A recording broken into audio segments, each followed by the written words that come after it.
Okay. ಯಾಕೆ connect ಆಗಿಲ್ಲ?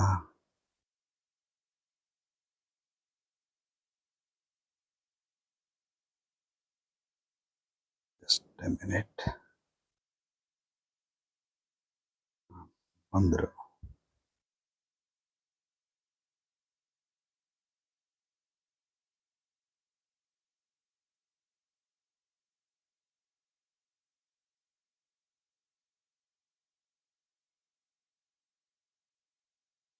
Okay, ಬಂದೈತೆ. ಗ್ರೇಟ್. ಓಕೆ. ನಮಸ್ತೆ ಸ್ನೇಹಿತರೆ, ನಿಮ್ಮೆಲ್ಲರ ಹಿತೈಷಿ ಆಧ್ಯಾತ್ಮಿಕ ಚಿಂತಕ ಶಿಕ್ಷಕ ಚಿತ್ತಚೇತನ ಸ್ನೇಹಿತರೆ, ವಾರಕ್ಕೊಂದು ವಿಚಾರ ಸತ್ಸಂಗ ಕಾರ್ಯಕ್ರಮಕ್ಕೆ ತಮ್ಮೆಲ್ಲರಿಗೂ ಪ್ರೀತಿಯ ಸ್ವಾಗತ ಸುಸ್ವಾಗತ. ಇಂದಿನ ವಿಚಾರ ರಕ್ಷಣೆ ಸಂರಕ್ಷಣೆ. ಇದೆರಡು ಕೇಳೋದಕ್ಕೆ ಒಂದೇ ರೀತಿ ಅನಿಸುತ್ತೆ, ಬಟ್ ಇದೆರಡಕ್ಕೂ ಅಜಗಜಾಂತರ ವ್ಯತ್ಯಾಸ ಇದೆ. ರಕ್ಷಣೆನೇ ಬೇರೆ, ಸಂರಕ್ಷಣೆನೇ ಬೇರೆ. ರಕ್ಷಣೆ ಅಂದರೆ ಮರ, ಸಂರಕ್ಷಣೆ ಅಂದರೆ ಬೇರು. ಇಡೀ ನೀವು ಭೂಮಂಡಲದಲ್ಲಿ ಎಲ್ಲೇ ಹುಡುಕಿದ್ರು ಕೂಡ ಬೇರಿಲ್ದಿರೋ ಮರ ಸಿಗೋದಕ್ಕೆ ಸಾಧ್ಯವೇ ಇಲ್ಲ. ಬೇಕಾದ್ರೆ ಮರ ಇಲ್ದಿರೋ ಬೇರು ಸಿಗುತ್ತೆ, ಬಟ್ ಬೇರಿಲ್ದಿರೋ ಮರ ಎಲ್ಲೂ ಸಿಗೋದಿಲ್ಲ. ಬೇರು ಬಹಳ ಬಹಳ ಮುಖ್ಯ. 70% ಪಾತ್ರ ವಹಿಸೋದು ಬೇರು. ಮರದ ಪಾತ್ರ ಕೇವಲ 30% ಅಷ್ಟೇ. ಆದ್ರಿಂದ ರಕ್ಷಣೆ ಸಂರಕ್ಷಣೆ ಇದೆರಡಕ್ಕೂ ಅಜಗಜಾಂತರ ವ್ಯತ್ಯಾಸ ಇದೆ. ನಾನು ಬಹಳಷ್ಟು ಸ್ಥೂಲ ಸೂಕ್ಷ್ಮದ ಬಗ್ಗೆ ಹೇಳ್ತಾನೆ ಇರ್ತೀನಿ. ಸ್ಥೂಲ ಅಂದ್ರೇನು, ಸೂಕ್ಷ್ಮ ಅಂದ್ರೇನು. ಕಣ್ಣಿಗೆ ಕಾಣಿಸೋದೆಲ್ಲವೂ ಕೂಡ ಸ್ಥೂಲ, ಕಣ್ಣಿಗೆ ಕಾಣಿಸದೇ ಇರುವಂಥವು ಸೂಕ್ಷ್ಮ. ಕಣ್ಣಿಗೆ ಕಾಣಿಸೋದು ಪರ್ಸೆಂಟೇಜ್ ಎಷ್ಟಿದೆ ಅಂತಂದ್ರೆ 1% ಇದೆ. ಕಣ್ಣಿಗೆ ಕಾಣಿಸದೇ ಇರೋದು ಇನ್ನೂ 99% ಇದೆ. ಅಂದ್ರೆ ಸೂಕ್ಷ್ಮನೇ ಹೆಚ್ಚಾಗಿದೆ. ಬೆಲೆ ಮತ್ತು ಮೌಲ್ಯ. ಬೆಲೆ ಅಂತಂದ್ರೆ MRP, ಅದ್ರ ಮೇಲೆ ಏನೋ ಒಂದು ರೇಟ್ ಇರ್ತದೆ, ಬಟ್ ಅದ್ರ ಮೌಲ್ಯ ಬಹಳ ಬಹಳ ಹೆಚ್ಚು. ಉದಾಹರಣೆಗೆ ಇದೊಂದು ಪೆನ್, 10 ರೂಪಾಯಿ ಪೆನ್. ಇದು ಯಾರೋ ಒಬ್ಬ ಸಾಹಿತಿ ಒಂದು ಪುಸ್ತಕ ಬರೀತಾರೆ. ಈಗ ನಮ್ಮ SL ಭೈರಪ್ಪ ಅಂತ ಅನ್ಕೊಳ್ಳಿ, ಅವರು ಒಂದು ಪೆನ್ನಲ್ಲಿ ಒಂದು ಪುಸ್ತಕ ಬರೋದು, 10 ರೂಪಾಯಿ ಪೆನ್ನು. ಪುಸ್ತಕ ಬರೆದ್ರು, ಪ್ರಿಂಟ್ ಹಾಕಿದ್ರು. ಇದು ಹೆಚ್ಚು ಕಡಿಮೆ 1 ಲಕ್ಷ ಮುದ್ರಣಗಳನ್ನ ಕಂಡಿದೆ. ಎಲ್ಲವೂ ಕೂಡ ಸೇಲ್ ಆಗಿದೆ. ಅಂದ್ರೆ 10 ರೂಪಾಯಿ ಪೆನ್ನಲ್ಲಿ 2 ಪೆನ್ ಖಾಲಿ ಆಗಿರಬಹುದು, 3 ಪೆನ್ ಖಾಲಿ ಆಗಿರಬಹುದು. ಬೆಲೆ ಎಷ್ಟು? 30 ರೂಪಾಯಿ. ಆದ್ರೆ ಅದರದ್ದು ಮೌಲ್ಯ ಎಷ್ಟು? ಒಂದೊಂದು ಪುಸ್ತಕಗಳು ಅವ್ರದ್ದು ಸಾವಿರಾರು ರೂಪಾಯಿ ಇರ್ತವೆ. ಒಂದಕ್ಕೆ 1,000 ಅಂದ್ರೆ 1 ಲಕ್ಷ ಪುಸ್ತಕಕ್ಕೆ ಎಷ್ಟಾಯ್ತು? ಸೊ ಇದು ಮೌಲ್ಯ. ಅಂದ್ರೆ ಸ್ಥೂಲ ಬರೀ 30 ರೂಪಾಯಿ ಇನ್ವೆಸ್ಟ್ಮೆಂಟ್ ಮಾಡಿ, ಸೂಕ್ಷ್ಮ ಅದರದ್ದು ಮೌಲ್ಯ ಎಷ್ಟು ಬಂತು? ಕೋಟ್ಯಾಂತರ ರೂಪಾಯಿ ಹಣ ಬಂತು. ಅದೇ ರೀತಿ ರಕ್ಷಣೆಯಲ್ಲಿ ನೀವು ಸಂಪಾದನೆ ಮಾಡೋದೆಷ್ಟು, ಅದು ನಿಮ್ಮೊಂದಿಗೆ ಉಳಿತಾಯ ಆಗಿದೆಷ್ಟು ಅಂತಿಮದಲ್ಲಿ. ಯಾರೋ ಒಬ್ಬ ತಿಂಗಳಿಗೆ, ಒಂದು ವರ್ಷದಲ್ಲಿ ಒಂದು 10-15 ಲಕ್ಷ ದುಡ್ದ. ಉದಾಹರಣೆಗೆ ತಿಳ್ಕೊಳ್ಳಿ, ಒಂದು 10-15 ಲಕ್ಷ ದುಡ್ದ. ಅವನ ಕೈಗೆ ಬಂದಿದ್ದೆಷ್ಟು? ಇದು ರಕ್ಷಣೆಯಿಂದ ಬಂತು. ಬಟ್ ಅವನು ಅದನ್ನ ಎಷ್ಟು ಜೋಪಾನ ಮಾಡ್ದ? ಎಷ್ಟು ಇದೆ ಇವತ್ತು? ಏನು ಇಲ್ಲ, ಎಲ್ಲ ಪೂರ್ತಿ ನುಚ್ಚು ನೂರಾಗೋಯ್ತು. ಅಂದ್ರೆ ಹೊಳೆಯಲ್ಲಿ ಹುಣ್ಸೆಹಣ್ಣು ತೆಗೆದ್ರು ಅಂತಾರೆ, ಆ ರೀತಿ ಹೋಮ ಮಾಡ್ದಂಗೆ ಆಗೋಯ್ತು, ಎಲ್ಲ ನೀರಿಗೆ ಹೋಮ ಮಾಡ್ದಂಗೆ. ಸೊ ಏನು ಇಲ್ಲ. ಇದೇನು? ಇದು ಸಂರಕ್ಷಣೆ ಇಲ್ಲದೆ ಇರೋದ್ರಿಂದ ಎಲ್ಲ ದುಡ್ಡು ಸರ್ವನಾಶ.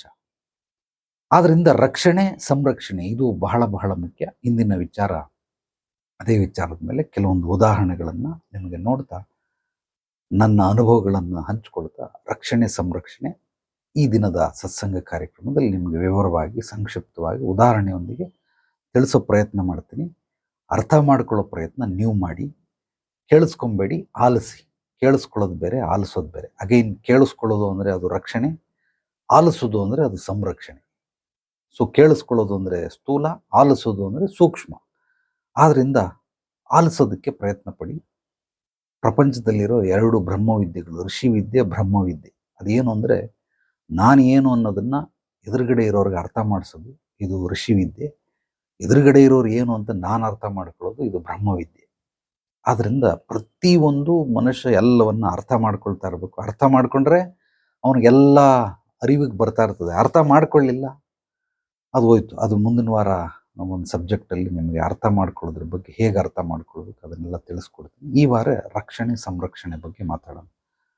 ಸಾಕಷ್ಟು ಜನಕ್ಕೆ ಈ ಸಂರಕ್ಷಣೆ ಅನ್ನೋ ಪದ ಗೊತ್ತಿಲ್ಲ. ಕೇಳಿರ್ತಾರೆ, ಬಟ್ ಅದು ಅರ್ಥ ಗೊತ್ತಿಲ್ಲ. ನಾನು ಕನ್ನಡ ಪಂಡಿತನಲ್ಲ, ಬಟ್ ಕನ್ನಡ ಮಾತೃಭಾಷೆ ಕನ್ನಡ. ಸೊ ಮನೆಯಲ್ಲೆಲ್ಲ ಕನ್ನಡ ಮಾತಾಡೋದು, ಕನ್ನಡ ಮೀಡಿಯಮಲ್ಲಿ ಓದಿರೋದು. ಸೊ ಕನ್ನಡ ಪುಸ್ತಕಗಳನ್ನು ಹೆಚ್ಚಾಗಿ ಅಧ್ಯಯನ ಮಾಡಿದ್ದೀನಿ. ಇದುವರೆಗೂ ಒಂದು 3,000 ಪುಸ್ತಕಗಳನ್ನು ಓದಿದ್ದೀನಿ. ಆದ್ದರಿಂದ ಓದಿ ಓದಿ ಓದಿ ಓದಿ ಸಾಹಿತ್ಯ ಜ್ಞಾನ ಯಾರಿಗಿರುತ್ತೋ ಅವ್ರಿಗೆಲ್ಲ ಸ್ವಲ್ಪ ಈ ಅಕ್ಷರಗಳ ಜ್ಞಾನ ಇದ್ದೇ ಇರ್ತದೆ. ಆದ್ದರಿಂದ ಕೆಲವೊಂದು ಪದಗಳನ್ನು ಬಹಳ ಆಳವಾಗಿ ಅಧ್ಯಯನ ಮಾಡ್ತೀನಿ. ಪಶ್ಚಾತ್ತಾಪ, ಪ್ರಾಯಶ್ಚಿತ್ತ ಇದು ಎರಡಕ್ಕೂ ವ್ಯತ್ಯಾಸಗಳು ಗೊತ್ತಿಲ್ಲ ಮನುಷ್ಯನಿಗೆ. ಯಾರೋ ಒಬ್ಬ ಕನ್ನಡ ಪಂಡಿತರು ಮೇಷ್ಟ್ರವರು, ಸೊ ಅವ್ರು ಕೇಳಿದ್ರೆ ಎರಡು ಒಂದೇ ಅಂತ. ಒಂದೇ ಆಗೋದಕ್ಕೆ ಅಜಗಜಾಂತರ ವ್ಯತ್ಯಾಸ. ಪ್ರಾಯಶ್ಚಿತ್ತ ಮತ್ತು ಪಶ್ಚಾತ್ತಾಪ. ಒಂದು ತಾತ್ಕಾಲಿಕ, ಮತ್ತೊಂದು ಶಾಶ್ವತ. ಸೊ ಇದ್ರ ಬಗ್ಗೆ ಇನ್ನೊಮ್ಮೆ ಹೇಳ್ತೀನಿ. ಬಟ್ ನಿಮಗೆಲ್ಲ ಉದಾಹರಣೆ ಮೂಲಕ ಹೇಳ್ತಾ ಇದ್ದೀನಿ. ಅದಕ್ಕೆ ರಕ್ಷಣೆ ಸಂರಕ್ಷಣೆಗೆ ಅದೇ ರೀತಿ ಆಕಾಶ ಭೂಮಿಯಷ್ಟು ವ್ಯತ್ಯಾಸ ಇದೆ. ಯಾವ ರೀತಿ ವ್ಯತ್ಯಾಸಗಳು ಇದನ್ನು ಹೇಳ್ತೀನಿ. ಮೊದಲನೇದಕ್ಕೆ ಒಂದು ಎಕ್ಸಾಂಪಲ್ ನನ್ನ ಮಕ್ಕಳ ವಿಚಾರಗಳು ಹೇಳ್ತೀನಿ. ಎಲ್ಲೋ ಬೇರೆ ಕಡೆ ಜಿಮ್ ಮಾಡ್ತಾ ಇದ್ರು. ಅಲ್ಲಿ 14,000 ರೂಪಾಯಿ ವರ್ಷಕ್ಕೆ ಒಬ್ಬರಿಗೆ. ವಾರದಲ್ಲಿ ಒಂದು 2-3 ದಿವಸ ಮಿಸ್ ಆಗುತ್ತೆ. ಒಂದು 5 ದಿವಸ ಅವರು ಹೋಗ್ತಾರೆ. ಆ ಜಿಮ್ಮು 1200 ಸ್ಕ್ವೇರ್ ಫೀಟ್ ಇದೆ. ಅಲ್ಲಿ 1 ವರ್ಷ ಆಯಿತು. ಈಗ ಜಿಮ್ ಚೇಂಜ್ ಮಾಡ್ತೀನಿ ಅಂತೇಳಿ ಬೇರೆ ಜಿಮ್ಗೆ ಹೋದ್ರು. ಈಗ ಹೊಸ ಜಿಮ್ಗೆ ಹೋಗಿ ಅಡ್ಮಿಷನ್ ಮಾಡಿದ್ರು. ಇದು 4,000 ಸ್ಕ್ವೇರ್ ಫೀಟ್ ಇದೆ. ಸಿಕ್ಕಾಪಟ್ಟೆ ದೊಡ್ಡದಾಗಿದೆ. ಏನು ಅಲ್ಲಿಗಿಂತ ಟೆಕ್ನಾಲಜಿ, ಹೊಸ ಮಿಷಿನರಿ ಎಲ್ಲ ಹಾಕಿದ್ದಾರೆ. ಇಲ್ಲಿ ಹೋದರು. ವಿಡಿಯೋ ಮಾಡ್ಕೊಂಡು ಬಂದು ನನ್ನ ಮಗಳು, ಪಾಪ ಅಲ್ಲಿಗಿಂತ ಸಖತ್ತಾಗಿದೆ, ತುಂಬ ಚೆನ್ನಾಗಿದೆ, ಮಾಡ್ತೀನಿ ಇಲ್ಲಿಗೆ ಹೋಗಿ ಸೇರ್ಕೊಳ್ತೀನಿ ಅಂತ. ಆಮೇಲೆ ಅಲ್ಲಿ 14,000, ಇಲ್ಲಿ ಬರೀ 12,000. ಅದಕ್ಕೆ ನಾನು ನನ್ನ ತಮ್ಮ ಇಬ್ಬರು ಇಲ್ಲೇ ಹೋಗ್ತೀರಿ ಅಂತ. ನಾನು ಹೇಳಿದೆ, ಬೇಡ ಪಾಪ, ನೀವು ಅಲ್ಲೇ ಇನ್ನೊಂದು ವರ್ಷ ಕಂಟಿನ್ಯೂ ಮಾಡಿ, ಆಮೇಲೆ ಬೇಕಾದ್ರೆ ಮುಂದೆ ವರ್ಷ ನೋಡೋಣ. ಇಲ್ಲ ಜಿಮ್ ಚೆನ್ನಾಗಿಲ್ಲ, ಸುಮ್ಮನೆ 14,000 ರೂಪಾಯಿ, ಇಲ್ಲ 12,000 ರೂಪಾಯಿ, 2,000 ಕಡಿಮೆ ಅಂತ ಹೋಗಿ ಇಲ್ಲಿ ಅಡ್ಮಿಷನ್ ಆದರು. ಅಲ್ಲಿ ಅಡ್ಮಿಷನ್ ಆದರೂ 1.5 ತಿಂಗಳಾಯಿತು. 1.5 ತಿಂಗಳಲ್ಲಿ ಹೆಚ್ಚು ಕಡಿಮೆ 40-45 ದಿವಸದಲ್ಲಿ ಅವ್ರು ಇದುವರೆಗೂ ಜಿಮ್ಗೆ ಹೋಗಿರೋದು ಬರೀ 4 ದಿವಸ. ಅಡ್ಮಿಷನ್ ಮಾಡಿ ಅದಕ್ಕಿಂತ ಕಡಿಮೆ, ಅದಕ್ಕಿಂತ ವಿಸ್ತಾರವಾಗಿದೆ, ಅದಕ್ಕಿಂತ ಹೈ ಟೆಕ್ನಾಲಜಿಗಳನ್ನೆಲ್ಲ ಉಪಯೋಗಿಸಿ ಮಿಷಿನರಿ ಎಲ್ಲ ಇದೆ ಜಿಮ್ಮಲ್ಲಿ. ಬಟ್ ಇವ್ರಿಗೆ ಹೋಗೋಕ್ಕಾಗ್ತಾ ಇಲ್ಲ. ಯಾಕೆ ಹೋಗೋಕ್ಕಾಗ್ತಾ ಇಲ್ಲ? ಇದೇ ಸಂರಕ್ಷಣೆ. ಅಲ್ಲೊಂಥರ ಎನರ್ಜಿ. ಅವರು ಇವ್ರ ಬಾಡಿಲಿಗೆ, ಅಂದರೆ ಇವರ ಸೂಕ್ಷ್ಮ ಶರೀರಕ್ಕೆ ಇಲ್ಲಿರೋ ಜಿಮ್ಮು ರೇಟ್ ಜಾಸ್ತಿ ಆದ್ರೂ, ವಿಸ್ತಾರ ಕಡಿಮೆ ಇದ್ರೂ ಕೂಡ, ಏನೂ ಟೆಕ್ನಾಲಜಿ ಇಲ್ಲದೆ ಇರೋದ್ರಿಂದ ಇವರು ಚೆನ್ನಾಗಿ ಮ್ಯಾಚ್ ಆಗುತ್ತೆ. ಈಗ ಅಲ್ಲಿ ಹೋದಾಗ ಅಲ್ಲಿ ಮ್ಯಾಚ್ ಆಗ್ತಾ ಇಲ್ಲ. ಇದೇನು ಅಂತಂದರೆ, ನಾನೊಂದ್ಸಲ ಜಿಮ್ಗೆ ಹೋಗಿದ್ದೆ. ಹೋಗಿ ಎಲ್ಲ ಕ್ಲೀನಾಗಿ ನೋಡ್ಕೊಂಡು ಬಂದೆ. ಅಲ್ಲಿದು ಅಪ್ಡೇಟ್ ಕೂಡ ತಗೊಂಡೆ. ಏನಾಗುತ್ತೆ ಅಂತಂದರೆ, ಅಲ್ಲಿ ಒಂದು ಎಕ್ಸಾಂಪಲ್, ಒಂದು 100 ಜನ ಅಡ್ಮಿಷನ್ ಆದರೆ ಜಿಮ್ಗೆ ಬರೋದು 6 ಜನ 7 ಜನ, ಹೈಯೆಸ್ಟ್ ಅಂದರೆ ಒಂದು 10 ಜನ ಬರ್ತಾರೆ. ಇನ್ನು 90 ಜನ ಅಡ್ಮಿಷನ್ ಮಾಡ್ಬಿಟ್ಟು ಹೋಗ್ಬಿಟ್ಟಿರ್ತಾರೆ, ಒಬ್ಬರು ಬರಲ್ಲ. ಆ ಜಿಮ್ ಎನರ್ಜಿ ಇರೋದು ಹಾಗೆ. ಈ ಜಿಮ್ಮಲ್ಲಿ ಅಪ್ಡೇಟ್ ತಗೊಂಡ್ರೆ ಒಂದು 100 ಜನ ಅಡ್ಮಿಷನ್ ಆದರೆ ಒಂದು 30 ಜನ ಬರಲ್ಲ, 70 ಜನ ಬರ್ತಾರೆ. ಈ ಜಿಮ್ಮದು ಎನರ್ಜಿ ಹಿಂಗೆ. ಸೊ ಈ ಜಿಮ್ ಓನರು ಸ್ವಲ್ಪ ಜಿಮ್ ಅವನು ಮಾಡಿ ಬಿಲ್ಡರ್ ಥರ ಅವನೇ. ಆ ಜಿಮ್ ಓನರು ಅವನಿಲ್ಲ, ಅವನು ಬಿಸ್ನೆಸ್ ಮೈಂಡ್. ಸೊ ಇದು ಅವ್ರಿಗೆಲ್ಲ ಗೊತ್ತಿಲ್ಲ, ಮಕ್ಳಿಗೆ ಗೊತ್ತಿಲ್ಲ. ಏನು ಮಾಡಿಸಿದ್ದಾನೆ, ಯಾವುದೋ ಒಂದು ಯಂತ್ರ ತಗೊಂಬಂದು ಇಟ್ಟಿದ್ದಾನೆ. ಆ ಯಂತ್ರದ ಮಹಿಮೆ ಏನಾಗುತ್ತೆ, ಅಲ್ಲಿ ಬರೋರೆಲ್ಲ ದುಡ್ಡು ಕೊಟ್ಬಿಟ್ಟು ಹೋಗ್ಬಿಡ್ತಾರೆ, ಮರ್ತೋಗ್ಬಿಡ್ತಾರೆ, ಮತ್ತೆ ತಿರುಗಿ ಸಿಗೋದಿಲ್ಲ. ಅಂದ್ರೆ ಅವನಿಗೂ ಅದೇ ಬೇಕಾಗಿರೋದು. ಹಂಗಾಗಿ ಅವನು ಜಿಮ್ಮರೇ ಅಲ್ಲ, ಅವನು ಸಣ್ಣಕ್ಕೆ ಒಳ್ಳೆ ನರಪೆತ್ಲ ಇದ್ದಾನೆ ಅವನು ಯಾವ ಜಿಮ್, ಬಟ್ ಜಿಮ್ ಓನರ್ ಅವನು, ದುಡ್ಡು ಐತೆ, ಹಂಗಾಗಿ ಮಾಡಿದ್ದಾನೆ. ಅಂದರೆ ಇದು ನಾನು ನಿಮ್ಗೆ ಹೇಳ್ತಾ ಇರೋದು ರಕ್ಷಣೆ ಮತ್ತು ಸಂರಕ್ಷಣೆ, ಇದೆರಡಕ್ಕೂ ವ್ಯತ್ಯಾಸ ತಿಳಿಸೋದಕ್ಕೋಸ್ಕರ. ಒಂದು ರಕ್ಷಣೆ, ಇನ್ನೊಂದು ಸಂರಕ್ಷಣೆ. ಈಗ ಇವರು ಸ್ಥೂಲವಾಗಿ ನೋಡ್ತಾ ಇದ್ದಾರೆ, ಈ ಜಿಮ್ಮು ದೊಡ್ಡದಾಗಿದೆ, ಹೈಜೆನಿಕ್, ತುಂಬ ಚೆನ್ನಾಗಿ ಮೇಂಟೈನ್ ಮಾಡ್ತಾರೆ, ಪರ್ಫ್ಯೂಮು, AC ಗೀಸಿ ಎಲ್ಲ ಇದೆ, ಬಿದ್ದರೆ ಕೆಳಗಡೆ ಅಕಸ್ಮಾತ್ ಜಾರು ಬಿದ್ದರೂ ಒಂದು ಚೂರು ಏಟಾಗಲ್ಲ, ಆ ರೀತಿ ಎಲ್ಲ ಸೇಫ್ಟಿ ಮಾಡಿದ್ರು. ಬಟ್ ಜಿಮ್ಗೆ ಯಾಕೆ ಹೋಗ್ತಾ ಇಲ್ಲ ಇವರು? ಈಗ ಹೋಗಬೇಕು ಅಂದರೆ ಏನು ಮಾಡಬೇಕು? ಸೊ ಅದನ್ನೇನೋ ಒಂದು ಹೇಳ್ಕೊಟ್ಟೆ ಈಗ ಹೋಗ್ತಾವ್ರೆ ನಿರಂತರವಾಗಿ. ಬಟ್ ಮೊದಲು ಯಾಕೆ ಹಿಂಗಾಯಿತು? ಇದು ಮೊದಲನೇ ಉದಾಹರಣೆಯೊಂದಿಗೆ ನಿಮಗೆ ತಿಳಿಸೋದಕ್ಕೆ ಪ್ರಯತ್ನ ಪಡ್ತೀನಿ. ನೀವು ಅರ್ಥ ಮಾಡ್ಕೊಳ್ಳೋದಕ್ಕೆ ಪ್ರಯತ್ನ ಪಡಿ. ಯಾವುದೋ ಒಂದು ಮನೆಗೆ ಹೋದ್ರು, ನಿಮಗೆಲ್ಲ ಅನುಭವ ಆಗಿರ್ತದೆ. ನಿಮಗಾಗಲಿಲ್ಲ ಅಂದರೂ ನಿಮ್ಮ ಅಣ್ಣ ತಮ್ಮಂದಿರು, ಅಕ್ಕ ತಮ್ಮಂದಿರು, ಯಾರೋ ನಿಮ್ಮ ಸ್ನೇಹಿತರಿಗೆ ಆಗೇ ಇರ್ತದೆ. ಆ ಮನೆಗೆ ಹೋದಾಗ್ಲಿಂದ ಬರೀ ಆಕ್ಸಿಡೆಂಟ್ ಆಗ್ತಾ ಇದೆ, ಕೆಲಸ ಬಿಟ್ಟೋಯ್ತು, ಬಿಸ್ನೆಸ್ ಲಾಸ್ ಆಯಿತು, ಅವ್ರ ಏನೋ ಮಗಳು ಓಡೋಗ್ಬಿಟ್ಲು, ಹೆಂಡತಿ ಓಡೋಗ್ಬಿಟ್ಲು, ಗಂಡ ಮೇಲಿಂದ ಬಿದ್ದ, ಸೂಸೈಡ್ ಮಾಡ್ಕೊಂಡು ಸತ್ತ. ಅದಕ್ಕಿಂತ ಮುಂಚೆ ಚೆನ್ನಾಗೇ ಇದ್ರು, ಆ ಮನೆಗೆ ಹೋದ್ಮೇಲೆ ಹಿಂಗೆ ಆಗ್ತಾ ಇದೆ. ಯಾಕೆ ಹಂಗಾಗ್ತಾ ಇದೆ? ಇವ್ರಿಗೆ ಯಾಕೆ ಮನೆ ಸೂಟ್ ಆಗ್ತಾ ಇಲ್ಲ? ಮುಂಚೆ ಇದ್ದವರು ಸ್ವಂತ ಮನೆ ಕಟ್ಕೊಂಡು ಹೋದ್ರು, ಅದೇ ಮನೇಲಿ ಇದ್ದವ್ರು, ಈಗ ಬಂದವರು ಯಾಕೆ ಹಿಂಗಾಗ್ತಾ ಇದೆ? ಮತ್ತೆ ಕೆಲವೊಂದು ಮನೆಗೆ ಹೋದ್ರು, ಪಾಪ ಕಡು ಬಡವರು, ಬಟ್ ಏನೋ ಇಲ್ಲ, ನಾನೇ ಸುಮಾರು ಮನೆಗಳು ಕಳಿಸಿದ್ದೀನಿ, ಈ ಮನೆಗೆ ಹೋಗ್ರಪ್ಪ ನೀವು ಅದ್ಭುತವಾಗಿ ಉದ್ಧಾರ ಆಗ್ತೀರಾ. ಆ ಮನೆಗೆ ಹೋದ್ರು, ಕೆಲಸ ಸಿಕ್ತು, ಬಿಸ್ನೆಸ್ ಸೂಪರಾಗಿ ಕ್ಲಿಕ್ ಆಯಿತು, ಹೆಂಡತಿ ಗೌರ್ಮೆಂಟ್ ಕೆಲಸ ಸಿಕ್ತು, ಮಗಳು ದೊಡ್ಡವರಾದ್ರು, ಒಳ್ಳೆ ಕಾಲೇಜಲ್ಲಿ ಫ್ರೀ ಅಡ್ಮಿಷನ್ ಸಿಕ್ತು, ಸ್ಕಾಲರ್‌ಶಿಪ್ ಸಿಕ್ತು, ಫಾರಿನ್‌ಗೂ ಓದ್ಲು ಮಗಳು. ದುಡ್ಡು ಖರ್ಚಿಲ್ಲ, ಎಲ್ಲ ಅವರೇ ಮಾಡ್ಕೋತಾವ್ರೆ. ಯಾವ್ದೋ ಕಂಪ್ನಿಯವ್ರು ಸ್ಪಾನ್ಸರ್ ಮಾಡ್ತಾವ್, ಓದ್ಲು. ಮಗನಿಗೆ ಅದ್ಭುತವಾಗಿ ಕೆಲಸ ಸಿಕ್ತು. ಆ ಕೆಲಸ ಮಾಡ್ದ, ಒಳ್ಳೆ ಸ್ಯಾಲರಿ ಸಿಕ್ತು, ಪ್ಯಾಕೇಜು. ಸಾಫ್ಟ್‌ವೇರ್ ಇಂಜಿನಿಯರ್ ಹಂಗ್ ಓದ್ದ. ಅವ್ರು ಕಡು ಬಡವರಾಗಿದ್ದಂಥವ್ರು ಏನು ಅದ್ಭುತವಾಗಿ ಬೆಳೆದೋಗ್ಬಿಟ್ರು. ನಿಮಗೂ ಗೊತ್ತಿರ್ತದ, ಮನೆಗೆ ಹೋದ್ಮೇಲೆ ಕಾರ್ ತಗೊಂಡೆ, ಸೈಟ್ ತಗೊಂಡೆ, ಜಮೀನ್ ತಗೊಂಡೆ, ಮನೆ ಕಟ್ಟಿದೆ, ಮಗಳ ಮದುವೆ ಮಾಡಿದೆ, ವ್ಯಾಪಾರ ಅದ್ಭುತವಾಗಿ ಹೋಗ್ತಾ ಇದೆ. ಒಂದು ಪ್ಲಸ್ಸು, ಇನ್ನೊಂದು ಮೈನಸ್ಸು. ಮೈನಸ್ ಯಾಕೆ, ಪ್ಲಸ್ ಯಾಕೆ? ಎಲ್ಲೆಲ್ಲಿ ಪ್ಲಸ್ ಇರುತ್ತೋ ಇದೆಲ್ಲವೂ ಕೂಡ ಸಂರಕ್ಷಣೆ ಇದ್ದರೆ ಮಾತ್ರನೇ ನಿಮಗೆ ಪ್ಲಸ್. ಅದು ನೀವು ಗೊತ್ತೋ ಗೊತ್ತಿಲ್ವೋ ಅದು ಇಂಪಾರ್ಟೆಂಟ್ ಅಲ್ಲ. ಸಂರಕ್ಷಣೆ ಎಲ್ಲೆಲ್ಲಿ ಇರುತ್ತೋ ಅಲ್ಲೆಲ್ಲವೂ ಕೂಡ ನಿಮಗೆ ಅತ್ಯದ್ಭುತವಾಗಿ. ಈ ಸಂರಕ್ಷಣೆ ಅಂದ್ರೆ ಏನು ಅನ್ನೋದನ್ನ ಮೊದಲು ಅರ್ಥ ಮಾಡ್ಕೊಳ್ಳೋದನ್ನ ಈಗ ಹೇಳಿದ್ದೀನಿ ಒಂದಷ್ಟು ಉದಾಹರಣೆಗಳು. ಸಂರಕ್ಷಣೆ ಅಂದ್ರೆ ನಮ್ಮ ಪೂರ್ವಜರು, ಅವರ ಒಂದು ಅತ್ಯದ್ಭುತವಾದ ಅನುಗ್ರಹ ನಮ್ಮ ಮೇಲಿದ್ರೆ ಇದನ್ನು ಸಂರಕ್ಷಣೆ ಪ್ರಾಪ್ತಿ ಅಂತ ಕರೀತಾರೆ. ಪೂರ್ವಜರು, ಗುರು ಹಿರಿಯರು ಅಂತ ಅಂದ್ರೆ ನಮ್ಮ ತಂದೆ ತಾಯಿ, ಅವರ ಒಂದು ತಂದೆ ತಾಯಿ, ಅಜ್ಜಿ ತಾತ, ಈ ಥರದಿಂದ ಬಂದಿರೋಂಥ ಕರ್ಮಫಲ ಅಂತ ಬೇಕಾದ್ರೆ ಕರಿಬಹುದು ಈ ಸಂರಕ್ಷಣೆ. ಯಾರ್ಯಾರಿಗೆಲ್ಲ ಸಂರಕ್ಷಣೆ ಅದ್ಭುತವಾಗಿರ್ತದೆ ಅವ್ರನ್ನ ಯಾರೂ ತಡೆಯೋಕ್ಕಾಗೋದಿಲ್ಲ. ಒಳ್ಳೆ ರಾಕೆಟ್ ಏರ್ದಂಗೆ ಜೆ ಕರ್ವ್ ಅಂತಾರೆ ಬಿಸ್ನೆಸ್ಸಲ್ಲಿ. ಜೆ ಕರ್ವ್ ಅಂದರೆ ಹಿಂಗೆ ಈ ರೀತಿ ಫಸ್ಟ್ ಇಳ್ದ, ಆಮೇಲೆ ಸೀದಾ ಬೆಳೆದ, ಸರ್ರ್ ಅಂತ ಬೆಳ್ಕೊಂಡು ಹೋದ ಅಂತ. ಸೊ ರಾಕೆಟ್ ಸೈನ್ಸ್ ಅಂತ ಕರೀತಾರೆ. ಸೊ ಹಂಗಾಗಿರೋದ್ರಿಂದ ಜೆ ಕರ್ವ್ ಇದು ಅದ್ಭುತವಾಗಿ ಅವನು ಬೆಳ್ಕೊಂಡು ಹೋಗ್ತಾನೆ. ಇದು ಸಂರಕ್ಷಣೆಯಿಂದ ಮಾತ್ರನೇ ಸಾಧ್ಯ ಹೊರತು ಯಾರ್ಯಾರಿಗೆಲ್ಲ ಸಂರಕ್ಷಣೆ ಇಲ್ಲ, ಖಂಡಿತವಾಗಲೂ ನೀವು ಏನು ತಿಪ್ಪುರ್ಲಾಗ ಹೊಡೆದ್ರು ನೀವು ಏನೂ ಮಾಡೋದಕ್ಕಾಗೋದಿಲ್ಲ. ನನ್ನ ನನ್ನ ಎಕ್ಸ್ಪೀರಿಯನ್ಸಲ್ಲಿ ನಡೆದಿರೋದು, ಒಬ್ಬ 19 ಸಲ ಮನೆ ಕಟ್ಟಿದ್ದಾನೆ. ಅವ್ನು ಕಂಪ್ಲೀಟ್ ಮಾಡೋಕ್ಕಾಗಿಲ್ಲ. ಅವ್ನಿಗೆ ಚಾಲೆಂಜ್ ಕಟ್ಬಿಟ್ಟಿದ್ದೀನಿ, ನೀನು ಸಾಯೋವರೆಗೂ ನೀನು ಮನೆ ಕಟ್ಟಕ್ಕೆ ಸಾಧ್ಯವಿಲ್ಲ ಹೋಗಯ್ಯ ಅಂತ. ಸಾಧ್ಯವಿದೆ, ಪರಿಹಾರ ಮಾಡ್ಕೊಂಡ್ರೆ ಸಾಧ್ಯವಿದೆ, ಬಟ್ ಅವ್ನು ಪರಿಹಾರ ಮಾಡ್ಕೊಳ್ಳೋನಂತೆ. ನಾನು ಕಟ್ಬಿಟ್ಟೆ ಸಾಯ್ತೀನಿ ಖಂಡಿತವಾಗ್ಲು ಅಂತ. ಅವನು ಆಲ್ರೆಡಿ 53 ವರ್ಷ ವಯಸ್ಸು. 19 ಸಲ ಪ್ರಯತ್ನ ಪಟ್ಟಿದ್ದಾನೆ, ಮಾಡೋಕ್ಕಾಗ್ತಾ ಇಲ್ಲ, ಮನೆ ಕಟ್ಟಕ್ಕಾಗ್ತಾ ಇಲ್ಲ, ಕಟ್ಟೋದು ಇಲ್ಲ ಅವನು. ಏನು ತಿಪ್ಪುರ್ಲಾಗ ಹೊಡೆದ್ರು ಕಟ್ಟಕ್ಕಾಗಲ್ಲ. ನೀನು ಸಾಯೋವರೆಗೂ ಟೈಮ್ ಹೋಗಿ ನೀನು ಕಟ್ಟಕ್ಕೆ ಸಾಧ್ಯವಿಲ್ಲ. ನಾನು ಸಾಯೋದ್ರೊಳಗಡೆ ಕಟ್ತೀನಿ ಚಾಲೆಂಜ್ ಕಟ್ಬಿಟ್ಟು 7 ವರ್ಷ ಆಯಿತು ನನ್ನ ಹತ್ರ ಚಾಲೆಂಜ್ ಕಟ್ಟಿ. ಬಟ್ 19 ಸಲ ಬಂದಿದೆ, ಈಗ ಮತ್ತೆ ಸಿಕ್ಕಲಿಲ್ಲ ಅವನು. ಯಾವಾಗಾದ್ರೂ ಸಿಕ್ಕಿದ್ರೆ ಇನ್ನೊಂದು ಸಲ ಕೇಳ್ಬೇಕು, ಏನಪ್ಪ ಇನ್ನೂ ಒಂದು ಸಲ ಕಟ್ತಾ, 2 ವರ್ಷ ಕಟ್ತಾ, 7 ವರ್ಷದಲ್ಲಿ.